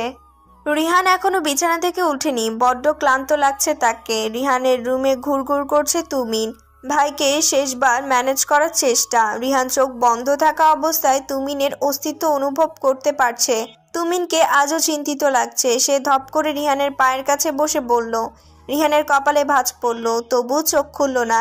তার আজ অনেকদিন পর ড্রিঙ্ক করতে ইচ্ছে করছে। ইচ্ছেটা অতি গুরুতর। সে সচরাচর ড্রিঙ্ক করে না। আগে অবশ্য এটা ছিল তার নিত্যদিনের সঙ্গী। এই খারাপ অভ্যাসটা সে পুরোপুরি ছাড়ার চেষ্টা করছে অনেক দিন থেকে, তবু ভুল ভবিষ্যৎ গিলে ফেলে। রিহান আজ নিয়ত করে নিল আজ সে ড্রিঙ্ক ছুঁয়েও দেখবে না, খাওয়া তো দূরের কথা। রিহান হুট করে বলে উঠল, কি হয়েছে? সকাল সকাল তুই আমার রুমে? তুমির মুহূর্তে রিহানের পা ধরলো। পা টিপে দেওয়ার মতো পুরো পা হাত দিয়ে টিপতে শুরু করলো। রিহান ভ্রু কুঁচকে ফেললো। বিছানা থেকে উঠে বসলো। বিরক্ত সুরে বলল, কি হয়েছে তোর? কথা নেই বার্তা নেই, পা টিপছিস। তুমি জানো আমি কেন এসেছি ব্রো? তোর এটাও জানা উচিত আমি কোনো হেল্প তোকে করব না। তুমির মুখমণ্ডলে আধার নেমে এলো। রিহান পুনরায় আওড়ালো, কারো সাথে অতীতে অন্যায় করলে ভবিষ্যতে সেই অন্যায়ের ফল ভুগতে হয়, জানিস তো? আজ তুই ভুগছিস। তুই অন্যায় করেছিস, কঠোর অন্যায়। একটা কিংবা দুটো নয়, পরপর অনেকগুলো, যার ক্ষমা হয় না। বিধায় আমি তোকে কোনো হেল্প করব না। আমি সত্যিই ভালোবাসি মনকে ব্রো। প্লিজ তুমি একটু মনকে বুঝাও। তুমি বললেও ঠিক বুঝবে। রিহান গম্ভীর স্বরে বলল, ভালোবাসি এই কথাটা আর কয়জন মেয়েকে বলছিস? তুমি ছোট্ট করে ঢোক গিলে নিল। পরিস্থিতি স্বাভাবিক লাগছে না, তবু মিনমিন কণ্ঠে বলল, অনেক মেয়েকেই বলেছি ব্রো। রিহান বিছানা থেকে উঠে পড়ল। ব্যস্ত পায়ে বারান্দা থেকে তোয়ালে গলায় পেঁচিয়ে নিল। তুমি বেকুল হয়ে ভাইয়ের দিকে তাকিয়ে। রিহান ওয়াশরুমে ঢোকার আগে গম্ভীর কণ্ঠে বলল, কত মেয়েকে তুই ভালোবাসি কথাটা বলেছিস, আজ যে মিথ্যা বলছিস না? তুই মনকে যে সত্যি ভালোবাসিস আমি বিশ্বাস কিভাবে করব? তুই মনকে অন্য সব মেয়েদের মতো ছুঁড়ে ফেলবি না, তার তো কোনো নিশ্চয়তাও তোর কাছে নেই। তুই যেমন আমার ভাই, মন আমার ছোট বোন। আমি ভাই হয়ে কখনো চাইবো না আমার বোন অসুখী থাকুক, খারাপ থাকুক, দূরে থাকুক মনের থেকে। এইবার অন্যায় করলে তুই ছাড় পাবি না, মনে রাখ। বাড়ি থেকে খবর এলো তুমিন বিষ খেয়েছে। রিহান সে সময় বিদেশে অবস্থান করছিল। বাবার সাথে এতটাই তার মনোমালিন্য বেড়ে গিয়েছিল যে রিহান ভুলে গিয়েছিল বাংলাদেশে তার বাড়ি আছে, ঘর আছে, মা আছে, ভাই আছে। সেই রাতে রিহান বাংলাদেশে এলো। এয়ারপোর্ট হতে সোজা হসপিটালে গেল। তুমিন চোখ বন্ধ করে সফেদ রঙের বিছানায় শুয়েছিল। ছবি আফরোজের ছেলের পাশে বসেছিলেন। রিহান দরজা ঠেলে কক্ষে প্রবেশ করলো। রিহানকে দেখা মাত্রই ছবি বিছানা থেকে উঠে রিহানকে জড়িয়ে ধরে কেঁদে ফেললেন। কতদিন কত বছর পর তার দুধের বাচ্চার সাথে দেখা। বারংবার রিহানের কপাল হাতালেন, চুল হাতালেন, ললাটে চুমু খেলেন। পুনরায় চুমু খেয়ে বললেন, আমার বাচ্চা। রিহান অশ্রুসিক্ত চোখে মায়ের দিকে তাকালো। ছোট থেকে ছবি ছেলেকে দুধের বাচ্চা বলে ডাকে, এতে অবশ্য রিহান আগে লজ্জা পেত। ইন্টারে উঠে তখনও দুধের বাচ্চা বলে মা তাকে ডাকে। এই নিয়ে বন্ধুমহল তাকে কি যে খ্যাপাতো। রিহান মায়ের প্রতি রাগ হতো। পৃথিবীতে কত সুন্দর সুন্দর নাম আছে, তবু মা কেনই বা দুধের বাচ্চা বলে ডাকতে হবে? খোকা বাবুও তো বলতে পারে। তবে কালের ভেদে এখন রিহান বুঝতে সক্ষম, প্রত্যেকটা মায়ের কাছে সন্তান আজীবন শিশুই থাকে, মায়ের চোখে বড় হয়ে ওঠে না। উৎকণ্ঠা স্বরে শুধালো রিহান, বড্ড ক্লান্ত লাগছে তোমাকে আম্মু। নিশ্চয়ই সারাদিন না খেয়ে হসপিটালে ঘাপটি মেরে বসে আছো। এভাবে চললে তো অসুস্থ হয়ে যাবে। ছবি সকাল থেকে তুমিনের সঙ্গে শাসন করার মতো একমাত্র মহিদুল মির্জা ছিলেন। তিনি দুদিন আগে চিটাগং গিয়েছেন। ছবি ছেলের কথায় হাসলেন, ছেলের চুল এলোমেলো করে শুধালেন, এখন তুই এসে গেছিস, আর এমনটা হবে না। সবটা এবার নিজ হাতে তুই দেখবি। মাকে বুঝিয়ে বাড়ি পাঠালো রিহান। স্থির পা গতিশীল করে তুমিনের পাশে বসে তুমিনের চোখ মুখ উজ্জ্বল। তখন সে জানতো বুঝি তার এমন কথা শুনলে তার ভাই আসবে। রিহান গম্ভীর কণ্ঠে আওড়ালো, এমনটা করার কারণ কি আমাকে বলা যায় তুমিন? কি এমন হলো যে তুই আত্মহত্যা করতে গেলি? তুমিনের উষ্টে খুশির অস্তিত্ব মিলল। সে গদগদ করে বলল, আমি একটা মেয়েকে ভালোবাসি ব্রো। মেয়েটা আমায় পাত্তা দেয় না, বরং হুমকি দেয়। ডিস্টার্ব করলে আমার নামে মামলা করবে। তার বড় বোন আবার অ্যাডভোকেট। কিছুতেই মেয়েটাকে আমি মানাতে পারছিলাম না, বিধায়। মনোযোগ সহকারে রিহান তুমিনের কথাগুলো শুনল। রিহানের একটা ব্যাপার বোধগম্য হলো না, মেয়েটা তুমিনকে পাত্তা দেবে না। সে তো দেখতে সুদর্শন, ভালো পরিবার, তবে কেন রিজেক্ট করেছে তুমিনকে? রিহান ভাইকে সান্ত্বনা দিয়ে বলল, চিন্তা করিস না, তুই সুস্থ হয়ে নে, তারপর দুজনে যাব আমি মেয়েটার সাথে দেখা করতে। মেয়েটার নাম কি? মুন। বাইরে চেঁচামেচির আওয়াজ হসপিটালের কক্ষ এসে উপচে পড়ছে। রিহানের ভ্রু কুচকে এলো। স্থির হয়ে 10 মিনিটও তুমিনের সাথে কথা হলো না। পর মাঝে হট্টগোল। রিহান বসা থেকে উঠে কক্ষের ভেতর থেকে বলল, কি হয়েছে? এত চেঁচামেচির আওয়াজ আসছে কেন? তুমিনের কক্ষের বাইরে সিকিউরিটি গার্ড দাঁড়িয়েছিল। কোথা থেকে কোন বিপদ আসে বলা যায় না, বিদায় মহিদুল মির্জা দূরে থেকে ছেলের কক্ষে সিকিউরিটির ব্যবস্থা করেন। একটা মেয়ে দাঁড়িয়ে কক্ষের বাহিরে। গার্ড রেগেমেগে নম্র কণ্ঠে বলল, এই মেয়ে তুমিন স্যারের সাথে দেখা করতে যাচ্ছিল, আমি দিচ্ছিলাম না, তাই চেঁচামেচি শুরু করে দিয়েছে। রিহান মেয়ের দিকে তাকালো, গম্ভীর স্বরে বলল, নাম কি? সাথী। রিহান তার সাথীর সাথে কথা বাড়ালো না, ব্যস্ত পায়ে তুমিনের কক্ষে ঢুকে গেল। তুমিনকে বলল, সাথীকে? তুমিন? কি হয় তোর? তুমিন ভয় পেয়ে গেল প্রায়, তোতলানো কণ্ঠে বলল, আমায় পছন্দ করতো ব্রো, আর কিছুই না। রিহানের সন্দেহ হলো, তবুও শান্ত কণ্ঠে বলল, আচ্ছা। এর মাঝে দিন কয়েক কেটে গেল। হসপিটাল থেকে তুমিনকে বাড়িতে নেওয়া হলো। এর মধ্যে রিহান তুমিনের ব্যাপারে খোঁজ খবর নিল। তার নামে বেশ কিছু কথা বেরিয়ে এলো। অনেক মেয়ের সাথে সম্পর্ক ছিল তুমিনের, অনেক মেয়ের সাথে টাইম পাসও সে করেছে, একটা সম্পর্কও টিকেনি। সাথী তার এক্স গার্লফ্রেন্ড। মেয়েটা তুমিনকে ভালোবাসতো, তবে সেসব দিয়ে রিলেশন টিকেনি। তবে গত 1 বছর থেকে তুমিন এসবে নেই। ভালো সংবাদ, রিহান এটাও জেনে গেল তুমিন আত্মহত্যা করেনি, সে মিথ্যা একটা নাটক করেছে তাকে বাংলাদেশে আনার জন্য। রিহানের রাগ করার হলেও রাগ করে না। তুমিনের মাঝে ভালো লক্ষণের দেখা মিলেছে। হয়তো মনের মাধ্যমেই তুমিনের জীবনের সুন্দর পরিবর্তন ঘটবে। তুমিনের সঙ্গে বের হলো রিহান। এমন হাবভাব তুমিনের ব্যাপারে সে কিছু জানেনি। রিহানের ইচ্ছে সে মনকে নিজ চোখে দেখবে। দেখা উচিত, যে মেয়ে তার ভাইকে বাজাচ্ছে এইভাবে, তার সাথে দেখা না করে থাকা যায় আদৌ?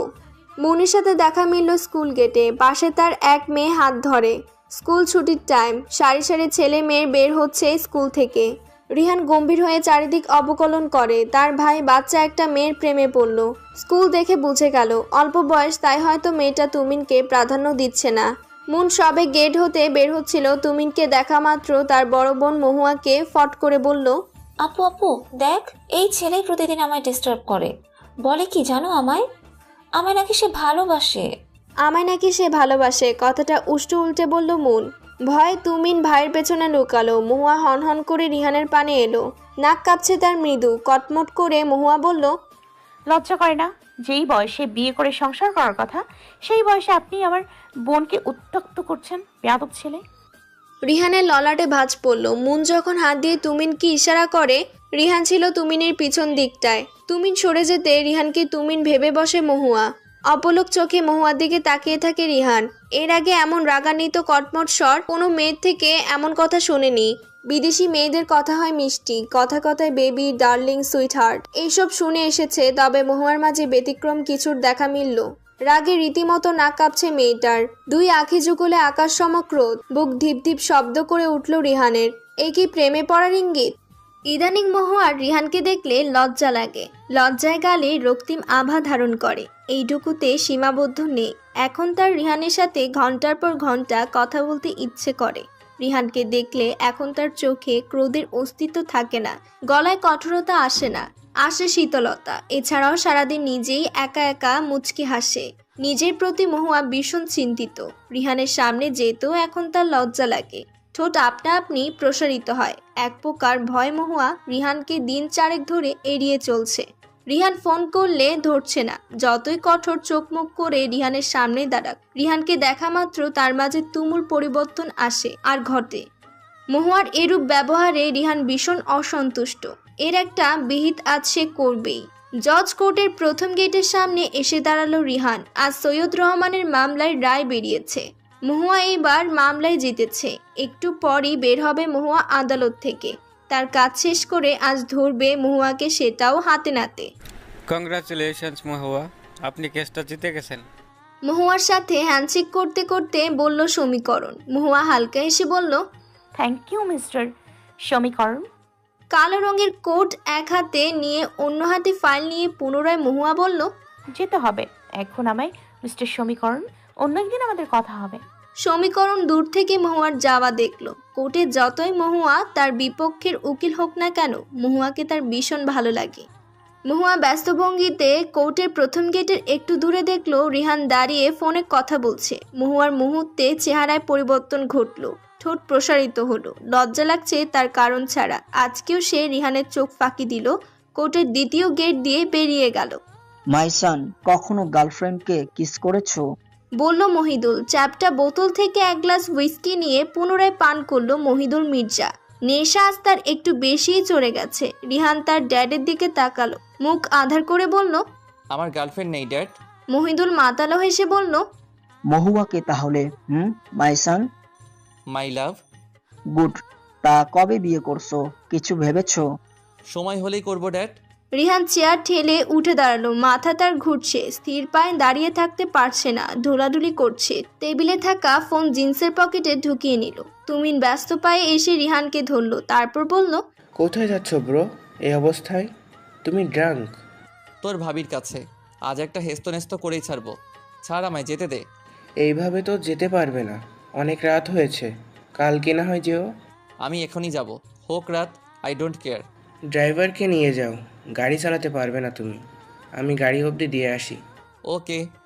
রিহান বাড়ি থেকে বের হতে নিয়ে থামলো। মহিদুর মির্জাকে মাতাল কণ্ঠে বলল, ড্যাড তুমি এখন একা ড্রিঙ্ক করো, আমি তোমার বৌমার কাছে যাই। মহিদুল সম্মতি দিল। মাতাল কণ্ঠে বলল, ওকে মাইসান। ঢুলু ঢুলু পায়ে গাড়ি থেকে নামলো রিহান। শব্দ করে গাড়ির দরজা লাগিয়ে এক পা দু পা করে এগিয়ে বলল, যাও বাড়ি যাও নবীন। নবীন ভীত কণ্ঠে বলল, ওকে স্যার। রিহান মহুয়ার ফ্ল্যাটের দরজার সামনে এলো। কেচি কেটে এখনো তালা দেওয়া হয়নি। রিহান দরজায় সব ভর দিয়ে হেলান দিয়ে দাঁড়িয়ে পকেট হাতড়ে ফোন বের করলো। মহুয়াকে কল লাগালো। একবার, দুবার, 3বারে মহুয়া ফোন রিসিভ করলো। মহুয়া কিছু বলার আগে রিহান মাতাল কণ্ঠে বলল, দরজা খুলুন। আমি আপনার বাড়ির দরজার সামনে, দরজা না খুললে ড্যাড দরজা ভেঙে আপনার বাড়িতে ঢুকবে। মহুয়া বিছানা থেকে উঠে বসলো। চোখ কুচলে অবাক স্বরে বলল, এত রাতে আপনি আমার বাসার সামনে কি করছেন? রিহান প্রতি উত্তর দিল না, টুপ করে ফোন কেটে দিল। মহুয়া কোনো দিশা না পেয়ে বিছানা থেকে উঠে সদর দরজায় এলো। দরজা খুলল। রিহান সঙ্গে সঙ্গে বাড়ির ভেতর হুমড়ি খেয়ে ঢুকে গেল। এলোমেলো পায়ে দরজার সিটকিরি লাগালো। মহুয়া বড় বড় চোখ করে রিহানকে দেখছে। চুল এলোমেলো, সাদা শার্টের ইন নষ্ট হয়ে গেছে, চোখ জোড়া ঘোলাটে। মহুয়ার আজ ভয় লাগছে। পাশের ঘরে মন ঘুমিয়ে একটু যদি আজ করতে পারে, যতই হোক বড় বোন সে। রিহান কোনো গন্ডগোল করার আগে রিহানের হাত মহুয়া ধরে টেনে নিজের রুমে নিয়ে গেল। দরজা লাগালো। কণ্ঠে কঠোরতা এনে বলল, মদ খেয়েছেন? রিহান মহুয়ার দিকে গভীর দৃষ্টিতে তাকালো। মহুয়ার দিকে এগিয়ে বলল, মদ খাইনি তো, ড্রিঙ্ক করেছি। হাতের আঙ্গুল দিয়ে দেখালো কতটুকু খেয়েছে। মহুয়া কঠোর চোখ মুখ করে তাকালেও রিহানের জবাবে ঠোঁট প্রসারিত হলো। রিহান মহুয়ার অতি নিকটে এলো। মহুয়া বিচলিত হয়ে সরতে নিল। তার আগে রিহান মহুয়াকে ধরে ফেললো, নিজের সাথে মহুয়াকে চেপে ধরলো, কৌতূহল স্বরে বলল, একটা চুমু খাই? তোমার একটা চুমু খেলে তুমি কি খুব রাগ করবে মহুয়া? ফ্যালফেল চোখে মহুয়া রিহানের দিকে তাকালো। রিহানও তার দিকেই তাকিয়ে মহুয়া ভীত কণ্ঠে কিছু আওড়াতে নিল, তবে আওড়ানোর আগে রিহানের উষ্ঠদয় মহুয়ার অধর ছুঁয়ে ফেললো। মহুয়ার সর্বাঙ্গে কম্পিত হলো। রিহান উন্মাদের মতো মহুয়ার অধরে গভীর স্পর্শ এঁকে দিতে লাগলো। মহুয়া কম্পিত হাতে রিহানকে দূরে সরানোর চেষ্টা করলেও পারল না। উপায়ন্তর না পেয়ে মহুয়ার শক্ত হাতে রিহানের চুল খামচে ধরলো। রিহান এক সময় হাঁপিয়ে ঠোঁট ছেড়ে জোরে জোরে শ্বাস নিতে লাগলো। মহুয়া ভারী নিঃশ্বাস ফেলছে। মহুয়ার উষ্ঠ পুনরায় ছুলো, প্রগাঢ় করে চুমু খেলো। মহুয়ার গলদেশে মুখ গুজে মহুয়াকে শক্ত করে জড়িয়ে ধরে অস্ফুট স্বরে বলল, ভালোবাসি মহুয়া। রিহান মুহূর্তে অচেতন হয়ে মহুয়ার উপর তার সব ভর ছেড়ে দিল। মহুয়া দু হাতে রিহানকে ধরে নিল, মেঝেতে বসালো, রিহানের চুল এলোমেলো করে দিল, রিহানের কানের দিকে ঝুঁকলো। ফিসফিস কণ্ঠে মহুয়া আওড়ালো, আমিও তোমায় ভালোবাসি রিয়ান। রাত 2টোর দিকে মেন্টাল হসপিটাল থেকে ডক্টর শিমুলের কল এলো মহুয়ার ফোনে। রিহান তখনও মহুয়ার কোলে অর্ধচেতন। মহুয়ার হাতের নাগালের বাহিরে তার ফোন। বিছানার এক কোণায় ফোন বাজছে। পুনরায় রিহানকে কোনো রকমে মেঝে থেকে উঠানোর চেষ্টা করলো মহুয়া। এইবার চেষ্টার আলো মিলল। রিহানের দুহাত মহুয়ার গলা পেঁচিয়ে আছে। রিহানকে মেঝে থেকে উঠিয়ে সাবধানে বিছানায় এক প্রান্তে শুইয়ে দিল। রিহান মহুয়ার গলা জড়িয়ে রাখা অবস্থায় বাচ্চা সুলভ কণ্ঠে বারংবার রিহান বলছে, ভালোবাসি মহু, ভালোবাসি। মহুয়া রাগ করতে চেয়েও পারছে না, বুক তার থিপথিপ করছে। রিহানের দিকে শান্ত দৃষ্টিতে তাকালো। রিহানের হাত সরানোর চেষ্টা করে বলল, হ্যাঁ জানি আপনি আমায় ভালোবাসেন রিয়ান, এবার আমার গলা ছাড়ুন, ফোন বাজছে। রিহান ধুম করে রেগে গেল। দু হাতে আরো শক্ত করে গলা পেঁচিয়ে ধরলো। ভাঙা কণ্ঠে বলল, জানি মানে কি? ভালোবাসার জবাব দিতে হয় ভালোবাসার স্বীকারোক্তি দিয়ে। আগে আমার ভালোবাসার উত্তর দাও। মহুয়ার ললাট ঈষৎ কুচকালো, তারপর বলল, এখন দিতেই হবে, ফোন বাজছে, আগে কথা বলে আসি। না, আগে উত্তর। কঠোর কণ্ঠস্বর রিহানের। পকেট হাতে রিহান ফোন বের করলো, ফোনের রেকর্ড অন করলো, তারপর বলল, বলো, আজ আমার ফোনও সাক্ষী থাকবে। যদি কখনো অস্বীকার করো, বলো, প্রমাণ দাও, তখন আমি তোমার ভয়েস রেকর্ড শোনাবো।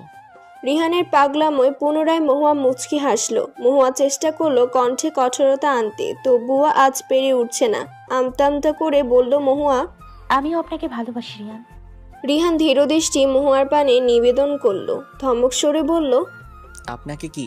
হ্যাঁ, আপনাকে কি? তুমি বলো। এবারে মহুয়ার লজ্জা লাগছে। সে হুট করে হাতের আজলায় রিহানের দু চোখ ঢাকলো। রিহান উৎকণ্ঠা স্বরে বলল, কি করছো? মহুয়া প্রত্যুত্তরে কিছু না বলে চোখ ধরেই রিহানের কানের দিকে ঝুঁকে ফিসফিস কণ্ঠে ধীরে ধীরে বলল, আমিও তোমায় ভালোবাসি রিয়ান। রিহান চোখে হাসলো। উষ্টের দু প্রান্ত প্রসারিত হলো। মনের প্রশান্তিতে বুক শীতল হয়ে এলো। আহ্লাদি স্বরে বলল, তুমি কি আরেকবার বলবে এই কয়েকটা শব্দ মহু? মহুয়া রিহানের চোখের বাঁধন সরিয়ে দিল। পুনরায় ফিসফিস কণ্ঠে বলল, ভালোবাসি রিয়ান, আমিও তোমায় খুবই ভালোবাসি। উচ্ছ্বাসে রিহান গলা ছেড়ে মহুয়াকে ঝাপটে ধরল। খুশি খুশি কণ্ঠে বলল, ভালোবাসি, ভালোবাসি, ভালোবাসি আমি তোমায় মহু। সময় নিয়ে রিহান মহুয়াকে ছাড়লো। মহুয়া বসা থেকে উঠল, বিছানার আরেক প্রান্তে গিয়ে হাতে ফোন তুলে নিল। ডক্টর শিমুল। মহুয়া কল লাগালো। 1 মিনিটের মাথায় ফোন রিসিভ করলো। ওপাশ থেকে ডক্টর শিমুল বলল, কেমন আছো মাহুয়া? সব ঠিকঠাক আছে তো? বেশ যাচ্ছে। আপনার কি খবর আঙ্কেল? এত রাতে আপনার কল, মা ঠিক আছে তো? ভালো খবর আছে তোমার জন্য, তাই আর তোমাকে অপেক্ষা করাতে ইচ্ছা হলো না। তোমার মায়ের শরীরের কন্ডিশন এখন পুরোপুরি ভালো, 98% দিয়ে সুস্থ। তুমি চাইলে বাকিটুকু ট্রিটমেন্ট তোমার বাসায় থেকে করাতে পারো। এত বছর পর মায়ের সুস্থতার খবর পেয়ে মহুয়ার চোখ পানিতে ভরে গেল। কোন্দন কণ্ঠে আওড়ালো, সত্যি বলছেন আঙ্কেল, মা ঠিক হয়ে গেছে? আমার মা আমায় নাম ধরে ডাকবে, ভাত খাইয়ে দেবে, আমার সঙ্গে ঘুমাবে, আমার চুল বেঁধে দেবে? হ্যাঁ দিবে। এখন তুমি ঘুমাও, অনেক রাত হয়েছে, এখন আমার ভিজিটিং টাইম। আচ্ছা আঙ্কেল। মহুয়া ফোন কেটে টেবিলের উপর ফোন রেখে রিহানের দিকে এলো। রিহান আছোয়া, মহুয়ার দিকে ঘোলাটা চোখে তাকিয়ে।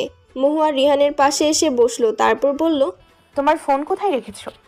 রিহান বালিশের নিচ থেকে তার ফোন বের করলো, মহুয়ার দিকে এগিয়ে দিল। মহুয়া ফোন নিল না, বরং গম্ভীর মুখে বলল, তুমিনকে ফোন দাও। রিহান ভ্রুকুচকে বলল, ঠিক আছে। রিহান কম্পিত হাতে তুমিনকে কল করলো। তুমিন সঙ্গে সঙ্গে ধরলো, তারপর বলল, কোথায় তুমি ব্রো? আমি এখনই তোমায় ফোন করতাম, ড্যাডের জন্য এতক্ষণ হয়ে ওঠেনি। রিহান উচ্চারণ করে কিছু বলতে নিল, মহুয়া তার থেকে ফোন কেড়ে নিয়ে তুমিনকে বিরক্তকর কণ্ঠে বলল, তুমি কোথায় তুমিন? আমার বাসায় এখন আসতে পারবে? তুমিন ভোরকালো, তারপর বলল, বাসায় আছি ভাবি, আসতে পারবো। আচ্ছা, সঙ্গে গাড়ি নিয়ে এখন এসো। রিহানের কাছে ফোন এগিয়ে দিল মহুয়া। রিহান ফোন হাতে নিয়ে কৌতূহল কণ্ঠে বলল, তুমিনকে এখন আসতে বললে কেন? তোমার বাড়ি নিয়ে যাবে তাই। রিহান মুখ তেতো করে বলল, না, আমি যাব না। কি করবে তাহলে এখানে? তোমার সাথে সারা রাত জেগে গল্প করব। না, এখন তুমি বাড়ি গিয়ে রেস্ট করবে। রিহান হুট করে প্রশ্ন করলো, অভিমান কণ্ঠে বলল, আজকে আমার জন্মদিন ছিল মোহ, তুমি আমায় কোনো গিফট দিলে না। তোমার ড্যাড পার্টি দিয়েছে আজ তোমার জন্মদিন উপলক্ষে, বেশ বড়সড় করেই। অনেক গিফট এসছে, তারপরেও তোমার আমার থেকে গিফট আদায় করতে হবে। ওইসব গিফট আমার চাই না, আমার তোমার থেকে গিফট চাই, সেটাও এখন। দেওয়ার মতো মহুয়ার কাছে এখন কিছু নেই। আজকের এই দিনটাতে রিহানকে কষ্ট দিতে মন সায় দিল না মহুয়ার। বিদায় মহুয়া রিহানের ললাটের মধ্যভাগে ছোট্ট করে চুমু খেলো। রিহানের চুল এলোমেলো করে দিয়ে চিন্তিত কণ্ঠে বলল, হয়েছে, এবার গুড বয়ের মতো বাড়ি গিয়ে রেস্ট করবে। বড্ড ক্লান্ত লাগছে তোমাকে রিয়ান। সবেমাত্র সাদা ভাতে চিংড়ি মাছের তরকারি নিল মহুয়া। তার মধ্যে ডাইনিং টেবিলের উপরে রাখা ফোনের স্ক্রিনে আলো জ্বলে উঠল। ভাত মাখা থামিয়ে ফোনের দিকে তাকালো মহুয়া। আলো জ্বলছেই। মহুয়ার মা খেতে খেতে বললেন, ফোন ধর, দরকার হয়তো তাই বারবার ফোন দিচ্ছে। মায়ের কথা গ্রাহ্য করার উপায় পেল না মহুয়া। ফোনের পাওয়ার বাটন অফ করে খাওয়ায় মনোনিবেশ করলো। ভাত মুখে পুরেই বলল, তোমার হাতের সুস্বাদু মজার খাবারগুলো আগে খেয়ে নিই, পরে দেখা যাবে মন একাই সব শেষ করে ফেলেছে। আমি আফসোস করতে চাই না মা, পরেও কল করে নেওয়া যাবে। যতই বড় বড় বুলি আওড়াক না কেন মহুয়া, তার মন খুঁতখুত করছে রিহানের ফোন ধরার। মা সামনে দেখে ধরতে পারছে না, এক প্রকার লজ্জা পাচ্ছে। তাদের সম্পর্কটা এখন তুমি। আগের মতো কথা কাটাকাটি নেই। মাকে বাড়ি এনেছে মহুয়া 2 সপ্তাহ হলো। এখনো অন্য প্রসঙ্গে মায়ের সাথে তার কথা হয়নি। সারাদিন খোশ গল্পে মায়ের সাথে মজে ছিল। দুপুর 2টো এখন। মহুয়া প্রোগ্রাসে প্লেটের সবটুকু ভাত খেলো। বাম হাতে ফোন নিয়ে এটো হাতে টেবিল থেকে উঠে গেল। পানি খেলো না, তাড়াহুড়ো করে নিজের রুমের দিকে এগিয়ে শুধালো, আমার খাওয়া শেষ মা, আমি এখন যাই। হাত ধুয়ে যা, এটো হাত। বাম হাতে ফোন ধরলো মহুয়া। কানে ফোন ধরতে উৎকণ্ঠা রিহানের। কোথায় ছিলে? কয়টা ফোন করেছি দেখেছো? দেখেছি, কোনো দরকার ছিল?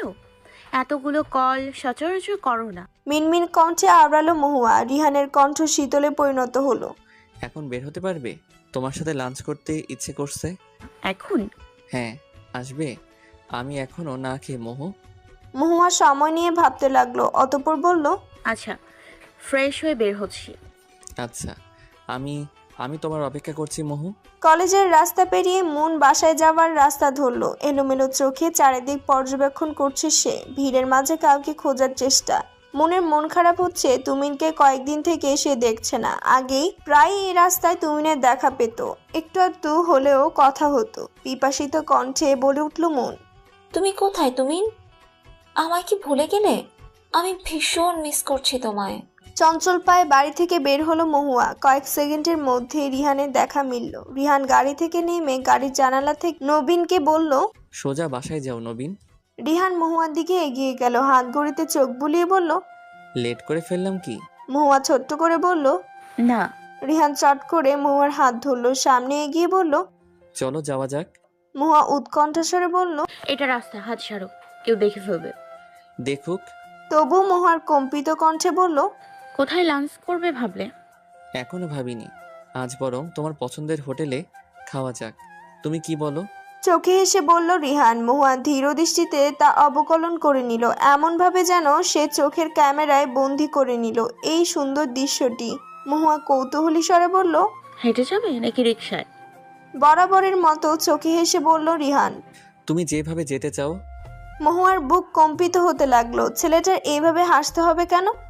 মহুয়া একটা রিক্সা দাঁড় করালো। এই ভ্যাপসা গরমে আর হাঁটতে ইচ্ছে হলো না। বাকি পথ রিক্সায় যাওয়াই বরং ভালো। প্রথমে মহুয়া রিক্সায় উঠল। রিহান মহুয়ার দেখা দেখি সেও উঠল। রিকশার হুড দিয়ে দিল রিকশা চালক। রিকশা চালাতে শুরু করলো। রিহান মহুয়ার হাত নিজের হাতের আঙ্গুলে পেঁচিয়ে নিল। হালকা বাতাস বইছে। মহুয়া ছোট ছোট চুল বাতাসে দুলছে। রিহান মহুয়ার কাঁধে মাথা রাখলো।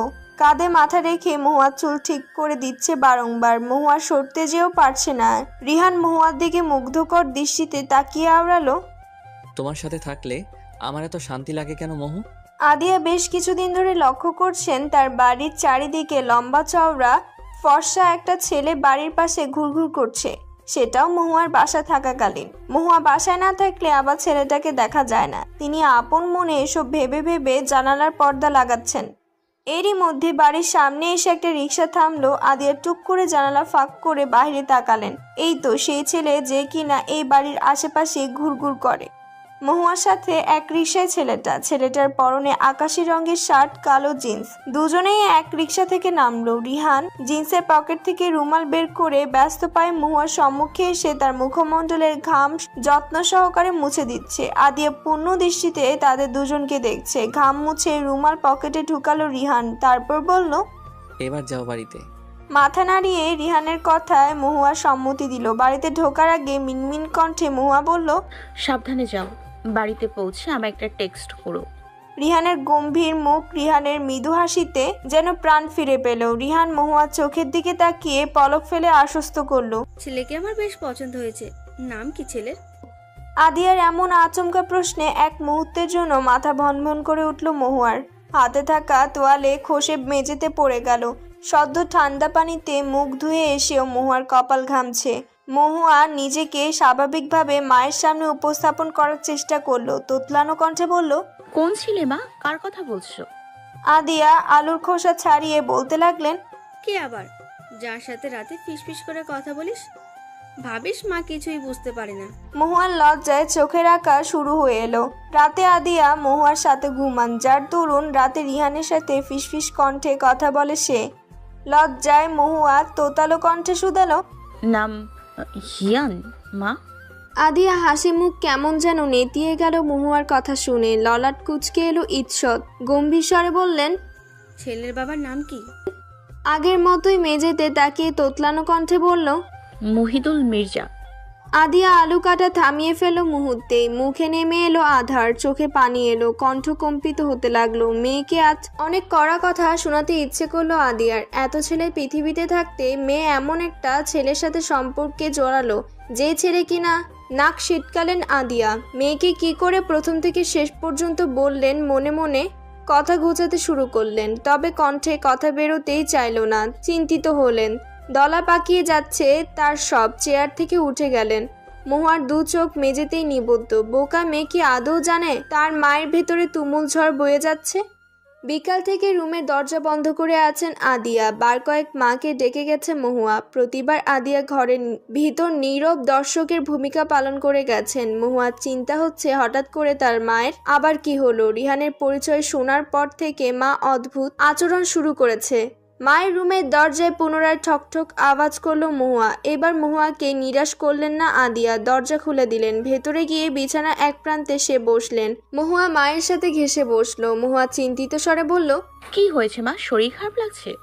মহুয়ার এই কথার উত্তরে তিনি অদ্ভুত প্রশ্ন করে বসলেন, হুহানের ব্যাপারে তুমি কতটুকু জানো মহুয়া?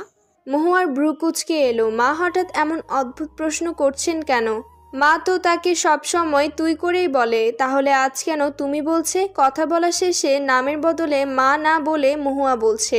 মহুয়া ক্ষীণ কণ্ঠে বলল, জীবনসঙ্গী নির্বাচনে যতটুকু জানতে হয় মা, এই যেমন হিয়ানের পড়াশুনো শেষ করেছে 1 বছর আগে, বাবার বিজনেসে হেল্প করছে, বাবা ঢাকার মেয়র, 2 ভাই, মা গৃহিণী, এইটুকু। আদিয়া কঠিন কণ্ঠে আওড়ালেন, ব্যাস এইটুকুই? মায়ের দিকে পূর্ণ দৃষ্টিতে তাকালো মহুয়া। মাকে আজ তার রহস্যময়ী নারী মনে হচ্ছে। কথার মধ্যে যেন রয়েছে কত প্যাচ, কত কাহিনী লুকিয়ে। মা তো তার সহজ সরল, তাহলে একটা সম্পর্ক করতে এইটুকু তথ্যই তো যথেষ্ট মা। মোটেও এইটুকু যথেষ্ট নয়। প্রত্যেকটা মানুষের একটা অতীত থাকে মহুয়া, কারো ভালো কারো খারাপ। তুমি হুহানের অতীত জানোই না। বোকা মেয়ে, তোমাকে তো জানাইনি হুহান, জানবে কিভাবে? বোকার মতো একটা ধর্ষককে মন দিয়ে বসে আছো। ছ্যাত করে বুকের বা পাশে জ্বলতে লাগলো মহুয়ার, কাটা গায়ে নুনের ছিটা দেওয়ার মতো। মা কি বলছে এসব? রিহান রেপিস্ট? তার ধারা একটা মেয়ের জীবন নষ্ট হয়েছে, সেটাও করেছে তার জীবনের সবচেয়ে গুরুত্বপূর্ণ মানুষটা, যাকে কিনা সে ভালোবাসে। কই, তাকে তো দেখে মনে হয় না।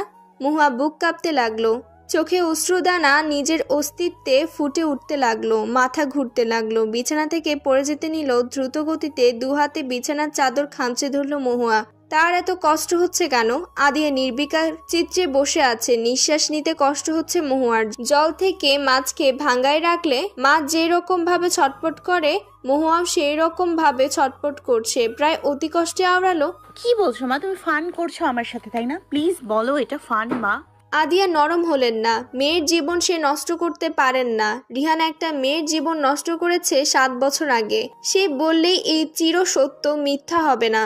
মেয়ের যতই কষ্ট হোক বলতে হবে তাকে, সে বলবে। তিনি পুনরায় কঠিন কণ্ঠে বললেন, এটাই সত্য মহুয়া, সে রেপিস্ট। একটা মেয়ের জীবন নষ্ট করেছে সে। যখন সেই মেয়ে মামলা করে, হুহান বিদেশে পালিয়ে যায়। মজার ব্যাপার কি জানো? তোমার বাবার ওপর এই রেপের তদন্তের ভার পড়েছিল। এটাই তোমার বাবার জীবনের শেষ তদন্ত ছিল। তোমার বাবা এই তদন্ত করতে গিয়েই খুব বাজেভাবে খুন হয়েছিল। তুমি ভুল চয়েস করেছো মহুয়া। জীবনের সবচেয়ে বড় সিদ্ধান্ত নিতে তুমি ভুল করেছো। তুমি একটা ধর্ষককে ভালোবেসেছো, যাদের কিনা সমাজ ঘৃণা করে। মহুয়া কান ধরে চিৎকার করে কেঁদে উঠল। সে বিশ্বাস করতে পারছে না, মস্তিষ্ক মানতে চাইছে না, মাথার মগজ তার ধপধপ করছে। নিজের চুল দুহাতে খামচে ধরল, একটু পর পর চিৎকার করে উঠল।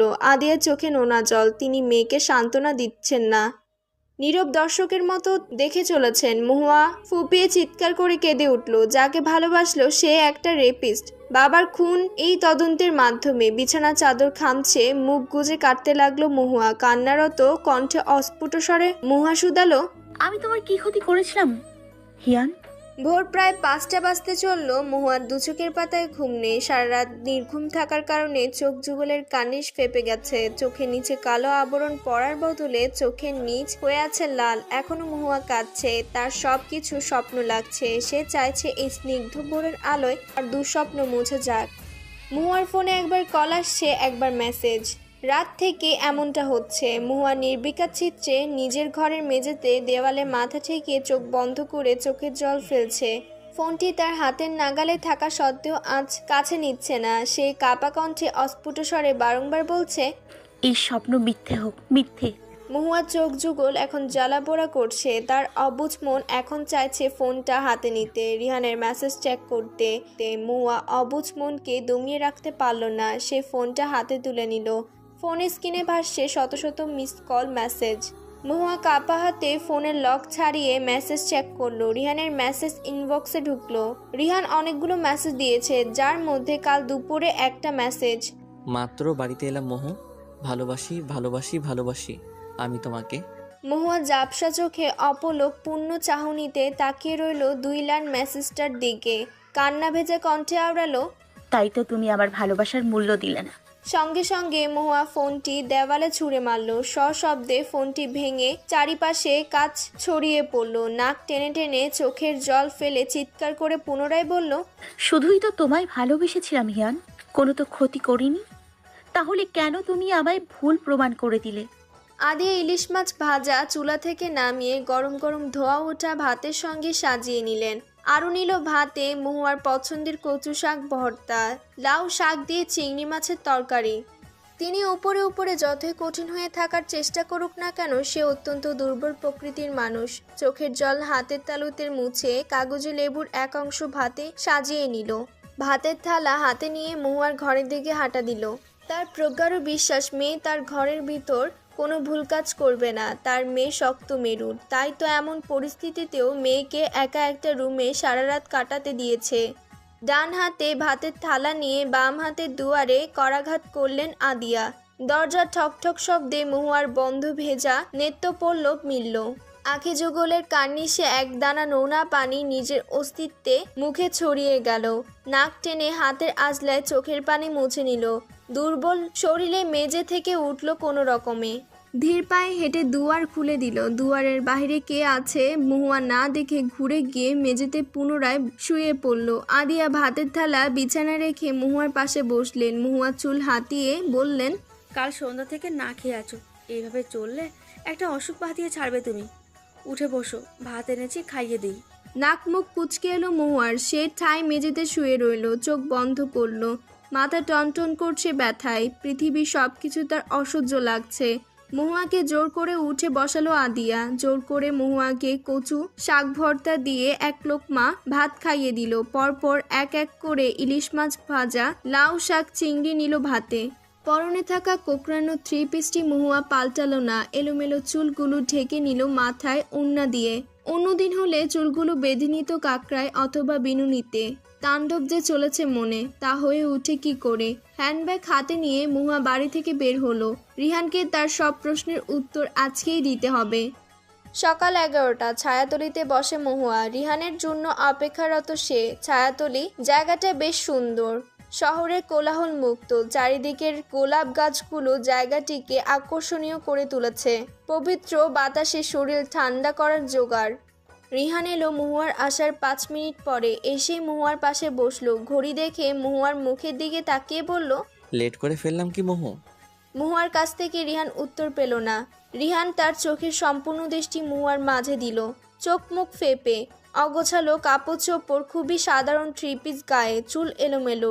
রিহান হাতে গিয়ে মহুয়ার কপালে রেখে ব্যাকুল কণ্ঠে বলল, তুমি রাতে ঘুমাওনি মহু?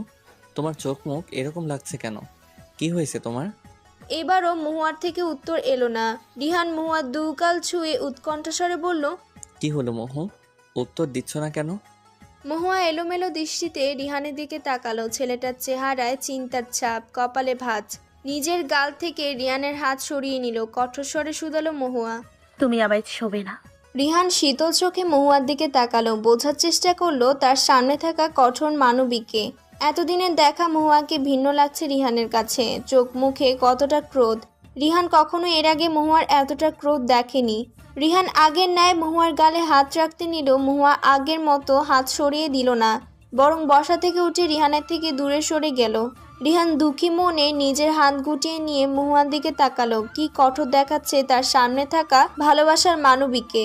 এতটা কঠোর কেন হচ্ছে মেয়েটা? রিহানও বসা থেকে উঠে দাঁড়ালো। আগের ন্যায় জিজ্ঞেস করলো, সামান্য কারণে এইভাবে রেগে যাচ্ছ কেন? কি হয়েছে তোমার মহু? মহুয়া সরু চোখে রিহানের দিকে তাকিয়ে রিহানের দিকে এক পা করে হেঁটে হেঁটে এগিয়ে বলল, কি হয়েছে সেটা তো তুমি আমায় বলবে হিয়ান, আমি তো আজ শুধু শুনবো। মহুয়ার কথার ধরন রিহান কিছুতেই বুঝে উঠতে পারল না। একরাশ কৌতূহল নিয়ে বলল, কি শুনবে? আর কিসের কি হয়েছে? কি জানতে চাইছো? মহুয়া একেবারে রিহানের মুখোমুখি এলো। শক্ত হাতে রিহানের শার্ট খামচে ধরল দু হাতে। উচ্চস্বরে রাগান্বিত কণ্ঠে বলল, সহজ ভাষায় বললাম তবুও বুঝতে পারছো না। মহুয়া এভাবে শার্ট ধরা রিহানের রাগ করার কথা থাকলেও রিহান রাগ করলো না। না মহুয়ার হাত থেকে নিজের শার্ট ছাড়ানোর চেষ্টা করলো, বরং মহুয়া রিহানের শার্টের খামচে ধরে রাখা দু হাতের উপর রিহান তার হাত রাখলো। আদুরে স্বরে বলল, শান্ত হও, তারপর বলো আমায় খুলে, তবেই তো সমাধান করতে পারবো। চেঁচামেচি করলেই তো হবে না। মহুয়া কুর হাসলো, ঠোঁটের দু প্রান্ত প্রসারিত করে বলল, সাবধান, সেটাও তোমার থেকে? কয়টা মেয়েকে ধর্ষণ করেছো? রিহান চমকে গেল।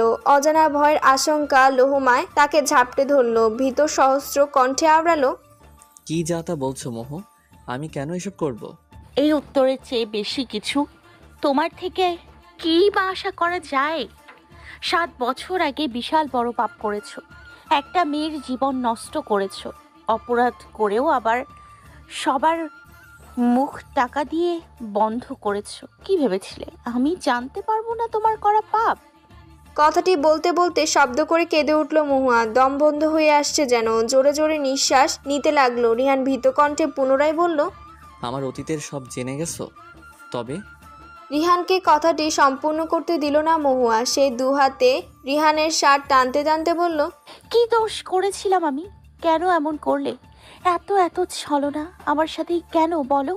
উত্তর দাও আমাকে। তোমাকে ভালোবাসার এটাই আমার প্রাপ্য ছিল। রিহান উদ্বিগ্ন হয়ে মহুয়াকে থামানোর চেষ্টা করলো। মহুয়া থামছে না। রিহান উৎকণ্ঠাস্বরে আওড়ালো, একটু থামো, আমায় বলার তো সুযোগ দাও। কে বলেছে এসব তোমাকে? খুব ক্ষতি করে দিয়েছে তোমার।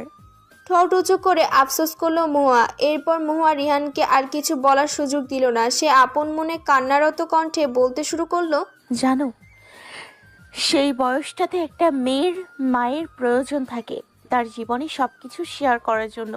সেই সময়টাতে আমি আমার মাকে পাইনি। অবশ্য আন্টি ছিল, তবে আন্টি কি আর মায়ের মতো হয়?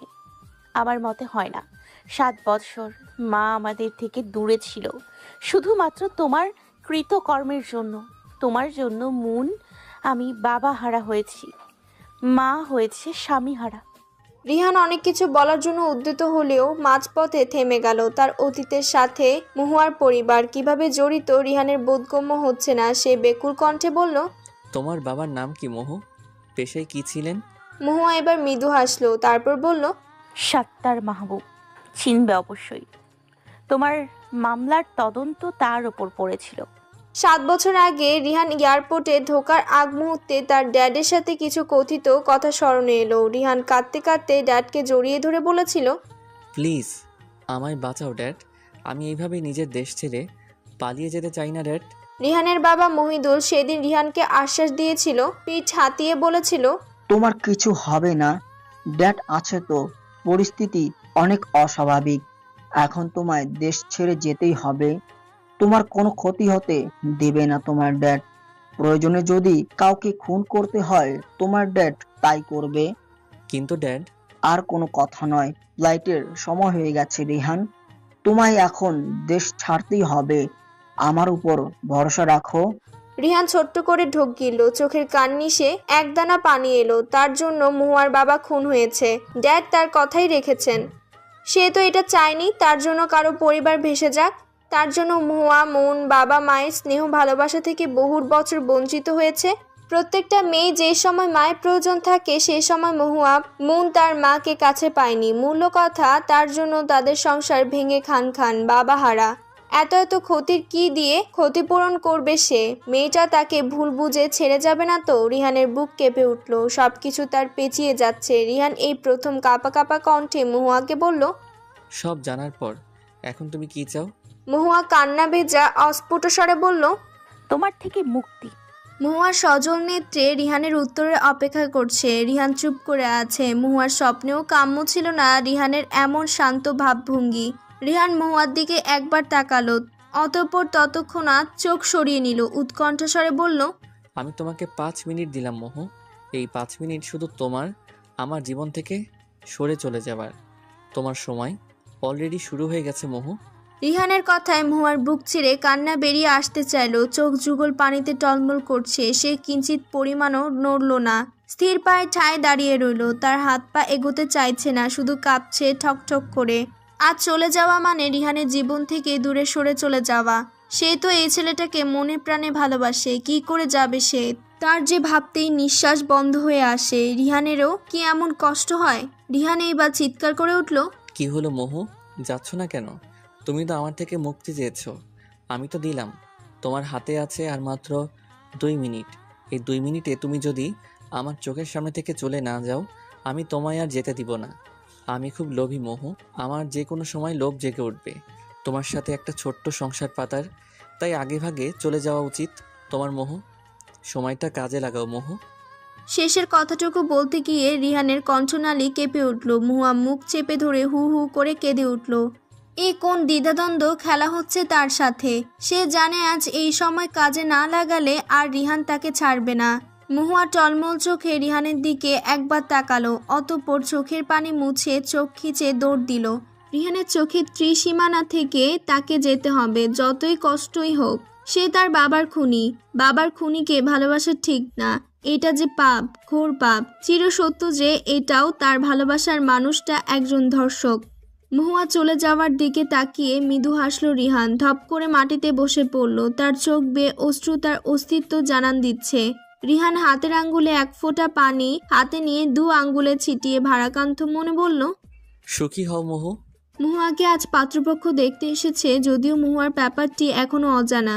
আদিয়া ভয়ে ভয়ে আছেন মেয়ে না বিয়ে ভেস্তে দেয়। নিজের মেয়েকে আদিয়ার এখন চিনতে কষ্ট হয়। কেমন যেন হয়ে গেছে মেয়েটা, খামখেয়ালিপনা বেড়ে গেছে, নিজের যত্ন নেয় না। সময় মতো খায় না, রুমে দরজা বন্ধ করে রাখে সারাটা দিন, চেম্বারেও যায় না, কোনো কিছুতে তার খেয়াল নেই। এই যে এখন 11টা বাজতে চললো, মহুয়ার ঘরের দরজা এখনো বন্ধ। সকাল থেকে একবারও দরজা খুলেনি, নাস্তাও করেনি, ফ্রেশ হয়েছে কি এটাও আদিয়া জানে না। মুন লিভিং রুমের এক কোনায় দাঁড়িয়ে মায়ের কাণ্ড দেখছে। আদিয়া মেহমানদের আপ্যায়ন করছে, চা, বিস্কুট, চানাচুর, নানা রুচিসম্মত খাবার দিয়ে। তার ছোট বোন আহানাও তাকে হাতে হাতে সাহায্য করছে। মুনের এসব দেখতে ভালো লাগছে না, তার এখনো বিশ্বাস হচ্ছে না তার রিহান ভাই এমন। সে চাচ্ছেও না এই সম্বন্ধ পাকা হোক। তার বোনের সাথে একমাত্র রিহানকে মানায়, শুধু রিহানকে। তাছাড়া মহুয়া রিহানকে ভালোবাসে। মন দ্বিধাদ্বন্দ্বে সিদ্ধান্ত নিল তুমিনকে এই ব্যাপারটি জানাবে। যতই তার সাথে তুমিনের বনিবনা না থাকুক, বোনের জন্য হলেও তুমিনকে আজ সে ফোন করবে। সবুজ রঙের একটা জামদানি শাড়ি হাতে নিয়ে আদিয়া মহুয়ার ঘরের সামনে গেল। দরজায় ধাক্কা দিতে নিবে এমন সময় আপনা আপনি দরজা মেলে গেল, অর্থাৎ দরজা খোলাই ছিল। আদিয়া ভয়ে ভয়ে মহুয়ার ঘরে প্রবেশ করলো। ঘরের চারিদিকে চোখ বুলালো। মহুয়া কাঁথা মুড়িয়ে বিছানায় শুয়ে। আদিয়ার কান্না চলে এলো। মেয়েটা এমন অদ্ভুত আচরণ করছে কেন? চৈত্র মাস চলছে, বাইরে এত এত রোদ যে মানুষ শুকিয়ে যাওয়ার জোগাড়। এই রোদে সেখানে মেয়ে কিনা এই গরমে কাঁথা মুড়িয়ে ঘুমাচ্ছে। আদিয়া মেয়ের দিকে এগিয়ে গেল, সিথানের একপাশে গিয়ে বসলো। কাঁথা টান মেরে খুললো। মহুয়া জেগে, চোখ যুগল ফুলে, চোখের জল ফেলছে। আদিয়া মনটা হুট করে খারাপ হয়ে গেল। মেয়েটাকে এভাবে দেখতে তার নিজেরও ভালো লাগছে না, তাই বলে মেয়েটাকে বানের জলে ভাসিয়ে দিতে পারে না। প্রথমত রিহান রেপিস্ট, দ্বিতীয়ত তার স্বামীর খুনি। নিজের কষ্টকে প্রাধান্য দিলেন না আদিয়া। বরাবরের মতো কঠোর কণ্ঠে সহিত বললেন, ফ্রেশ হয়ে রেডি হও, পাত্রপক্ষ তোমায় দেখতে এসেছে। কঠোর কণ্ঠে বললেও মনে মনে ভয় নিয়ে বললেন আদিয়া কথাটি। আর চোখে মেয়ের ভাবভঙ্গি দেখলো। মেয়ে আগের ন্যায় শান্ত। আদিয়া আরেকটু সাহস নিয়ে হাতে থাকা শাড়িটি এগিয়ে দিয়ে বললেন, ফ্রেশ হয়ে এই সবুজ শাড়িটা পরবে। মহুয়া আদিয়াকে ভড়কে দিয়ে বলল, বিয়ে করলে কি স্মৃতি ভোলা যায় মা? আদিয়া নিষ্পলক চোখে মহুয়ার দিকে তাকিয়ে রইল। এই উত্তরে মেয়েকে কি বলা যায়? আদৌ বিয়ে করলে স্মৃতি ভোলা যায়? তুমিনের কাছে কিছুক্ষণ আগে কল এসেছে মুনের। মুন কোনো মতে সবটা বলেছে তুমিনকে। মুন এটাও বলেছে, রিহান ভাই এমনটা করতেই পারে না।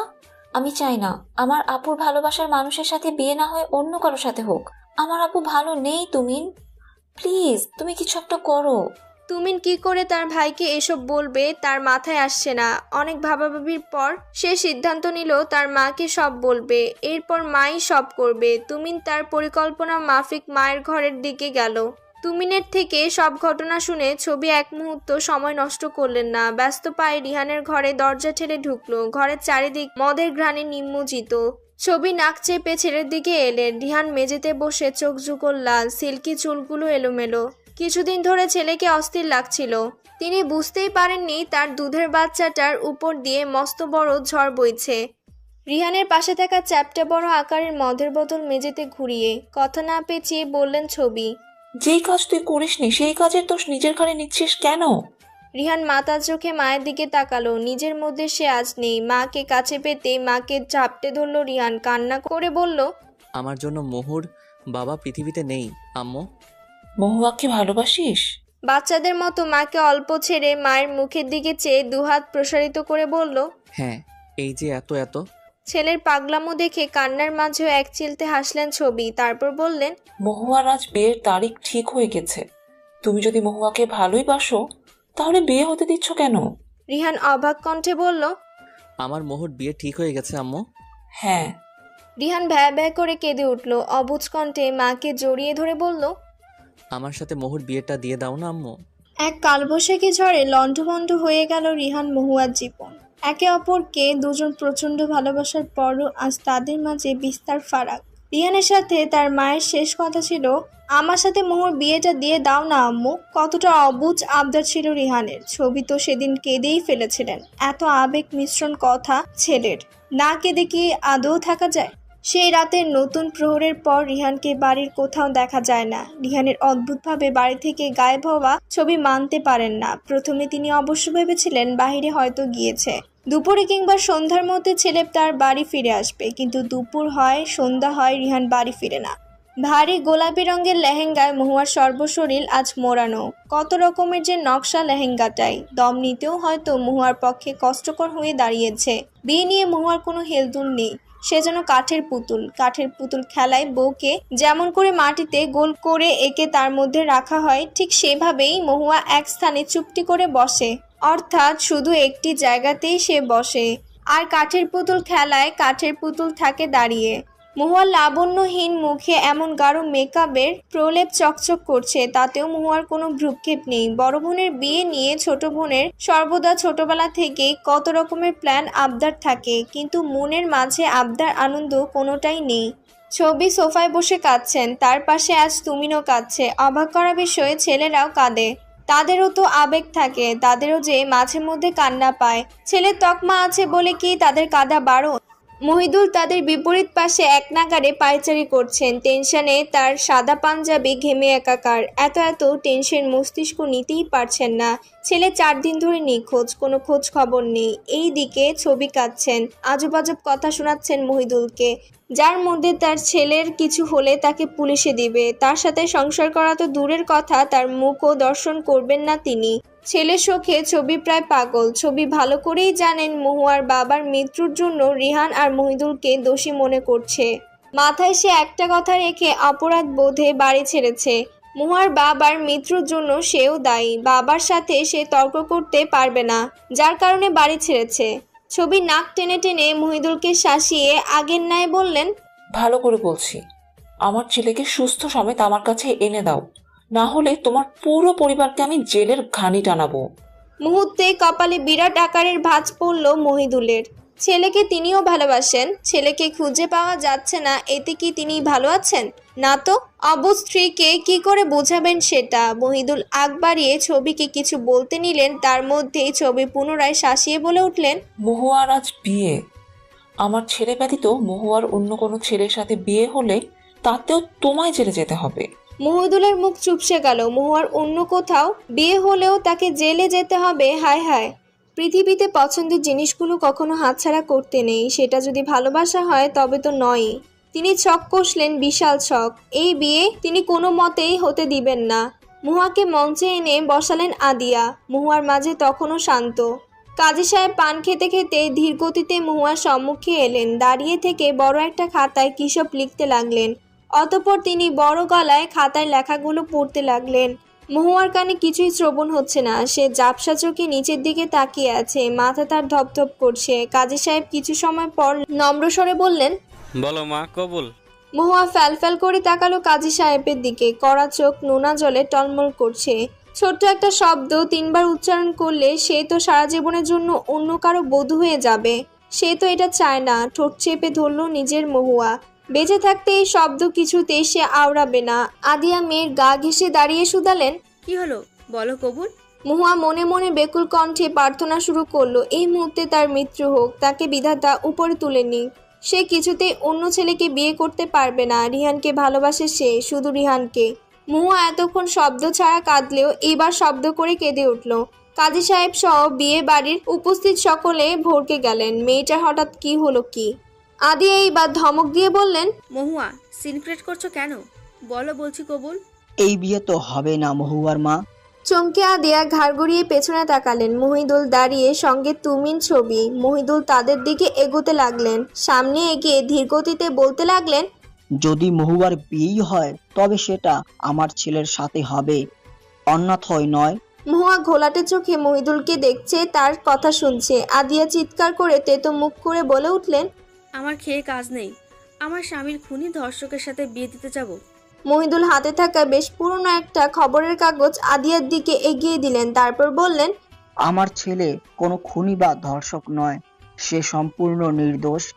এই হচ্ছে প্রমাণ, চোখ বুলিয়ে দেখে নাও। আদিয়া খবরের কাগজটি হাতে নিয়ে একটা একটা করে কাগজ উল্টিয়ে দেখতে লাগলেন। একটা বড় বিবৃতি। বড় ভাইয়ের সাথে শত্রুতা করে মুমিন তার ভাইয়ের বড় ছেলে রিহান মির্জাকে মিথ্যা ধর্ষকের মামলায় ফাঁসিয়েছিলেন। মামলার 1 বছর পর বেরিয়ে এলো সত্য। শিল্পপতি মহিদুল মির্জার বড় ছেলে অর্থাৎ রিহান মির্জা ছিলেন সম্পূর্ণ নির্দোষ। ভাইয়ের মান সম্মান নষ্ট করতে মুমিন এই জঘন্য খেলায় মাতেন। নিজের মেয়ে সাফার সাহায্য নিয়ে ধর্ষণের মতো নাটক সাজিয়ে নিজের কার্যসিদ্ধি করেছিলেন মুমিন এবং সেই মামলার তদন্তে থাকা সাত্তার মাহবুব শেষ মুহূর্তে বিষয়টি জেনে যান। নিজের কার্যসিদ্ধি পুরোপুরি ওসুল করার জন্য মুমিন সাত্তার মাহবুবকেও খুন করে। আদিয়া বাকিটুকু পড়তে পারলেন না, চোখ ঝাপসা হয়ে এলো তার। খবরের কাগজের এক কোনায় লেখা রবিবার 12 জুন 2016। আদিয়ার গা ঘিনঘিন করতে লাগলো নিজের আচরণে। ছেলেটাকে কতই না দোষারোপ করে গেছে সে। ছেলেটা ছিল সম্পূর্ণ নির্দোষ। যদি ঠিক সময় মহিদুল না আসতেন কি হতো? নিজের মেয়ের ভালোবাসা খুন হতো শুধুমাত্র তার জন্য। আদিয়ার এটাও মনে হলো তার উচিত ছিল একবার ব্যাপারটা শিওর হওয়ার। তবে আজ এমন পরিস্থিতিতে পড়তে হতো না। মেয়ের সাথে কিভাবে কথা বলবেন তিনি? মহিদুলের ফোন দুইবার বাজলো। তিনি তুললেন না। তিনি পূর্ণ চোখে আদিয়া মহুয়ার দিকে তাকিয়ে আছেন। তৃতীয়বার ফোন বাজলো। তিনি এক প্রকার বিরক্ত নিয়ে সাদা পাঞ্জাবির পকেট হাতড়ে ফোন বের করলেন। অতঃপর স্ক্রিনে নাম দেখে ফোন ধরলেন। তারপর বললেন, আমার ছেলের কোনো খবর পেয়েছো রফিক? উপরে থাকা রফিক কম্পিত কণ্ঠে বলল, জি স্যার।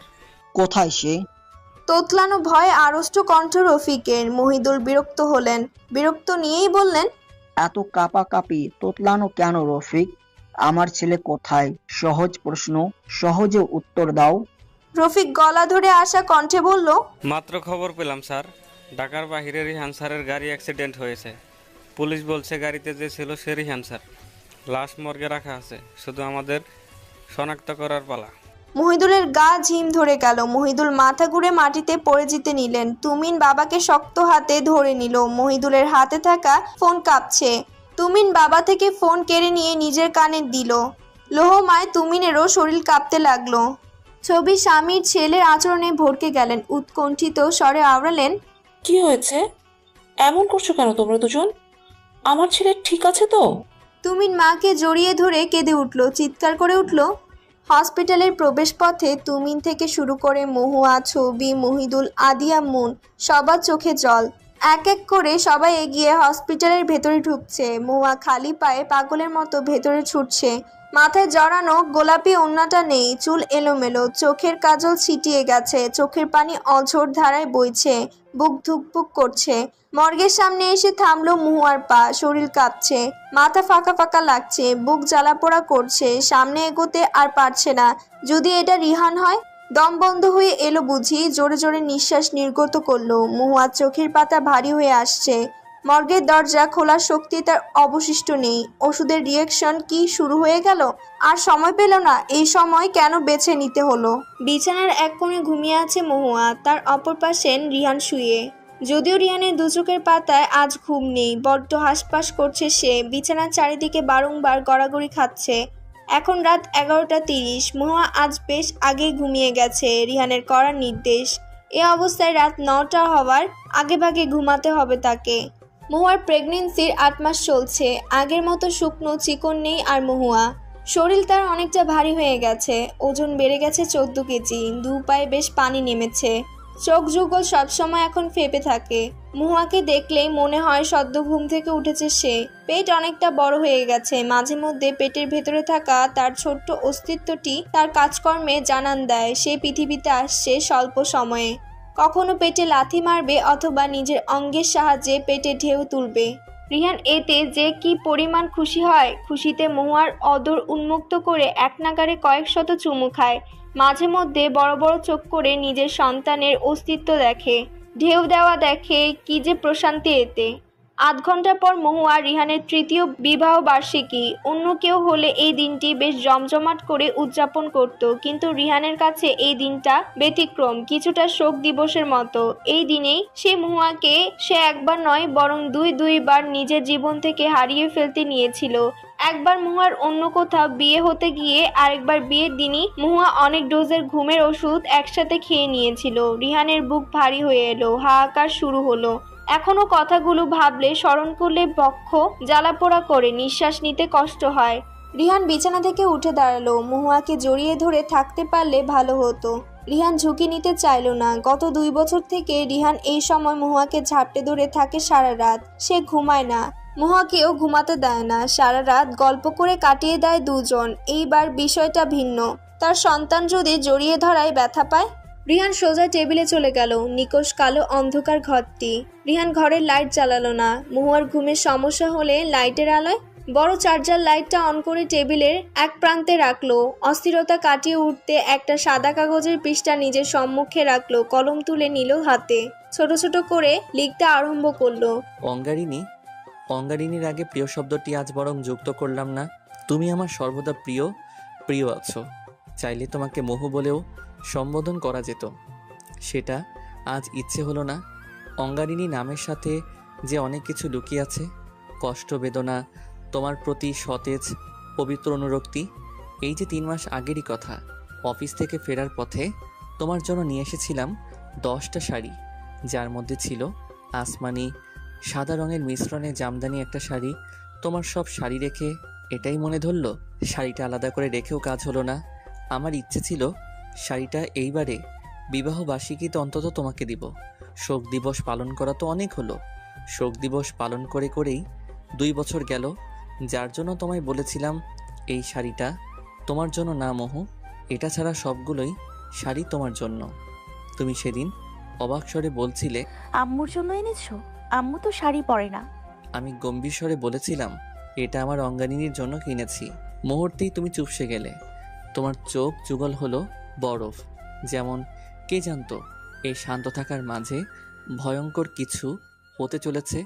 আমি ওয়াশরুমে ফ্রেশ হতে যেতেই এই সুযোগে তুমি ট্রলিতে তোমার কাপড় চোপড় ভাঁজ করে ভরে নিলে, চোখের পানিতে তোমার মুখ ছড়িয়ে ছিটিয়ে।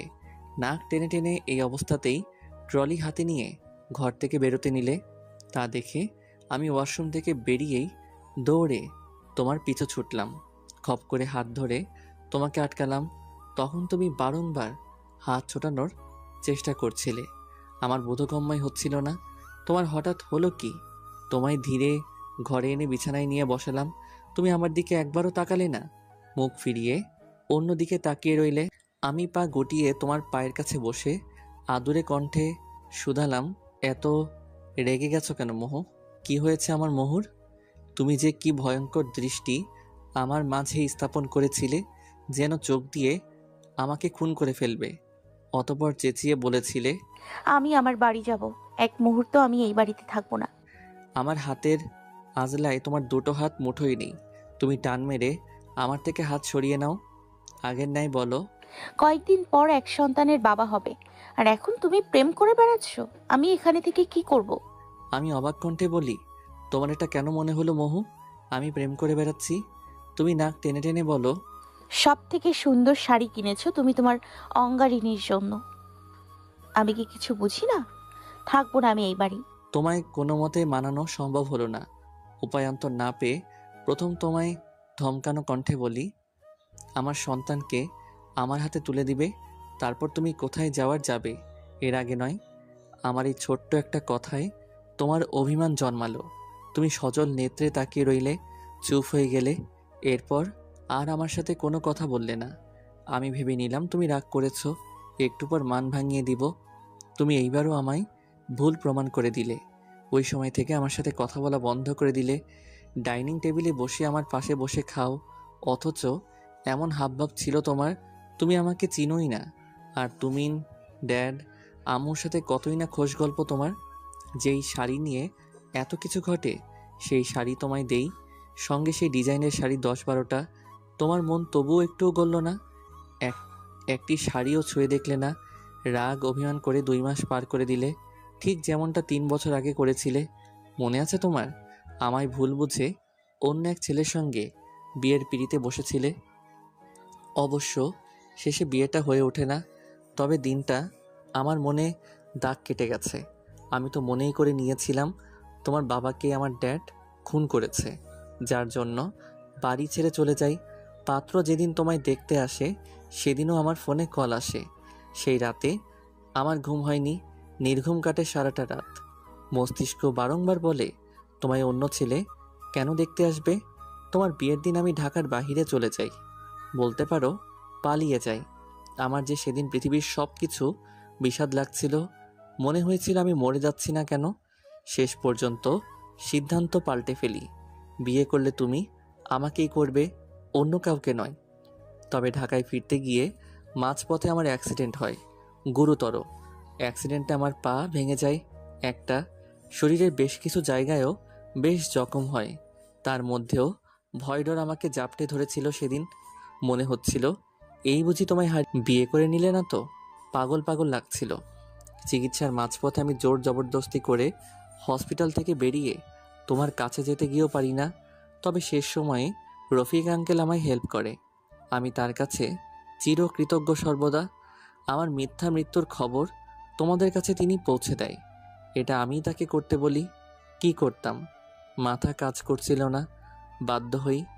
সঙ্গে সঙ্গে তোমরা লাইন দিয়ে ছুটে আসো হসপিটালে। মর্গের বাহিরে সবার আগে তুমি উপস্থিত হও।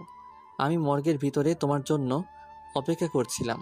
অনেক হিসাব ছিল তোমার সাথে, কিন্তু তুমি মর্গের বাহিরে অচেতন হয়ে যাও, ঢলে পড়ো ফ্লোরে। যেখানে রাগ অভিমান করার কথা ছিল আমার 1000 গুণ, সেখানে তুমি ঘুমের ওষুধ খেয়ে হসপিটালে ভর্তি হও। যেখানে তুমি আমায় সেবা করবে, সেখানে ভাঙা পায়ে আমি তোমায় নিয়ে হসপিটালে ছোটাছুটি করি। তোমার চিকিৎসার 12 ঘন্টা পর তোমার জ্ঞান ফিরে।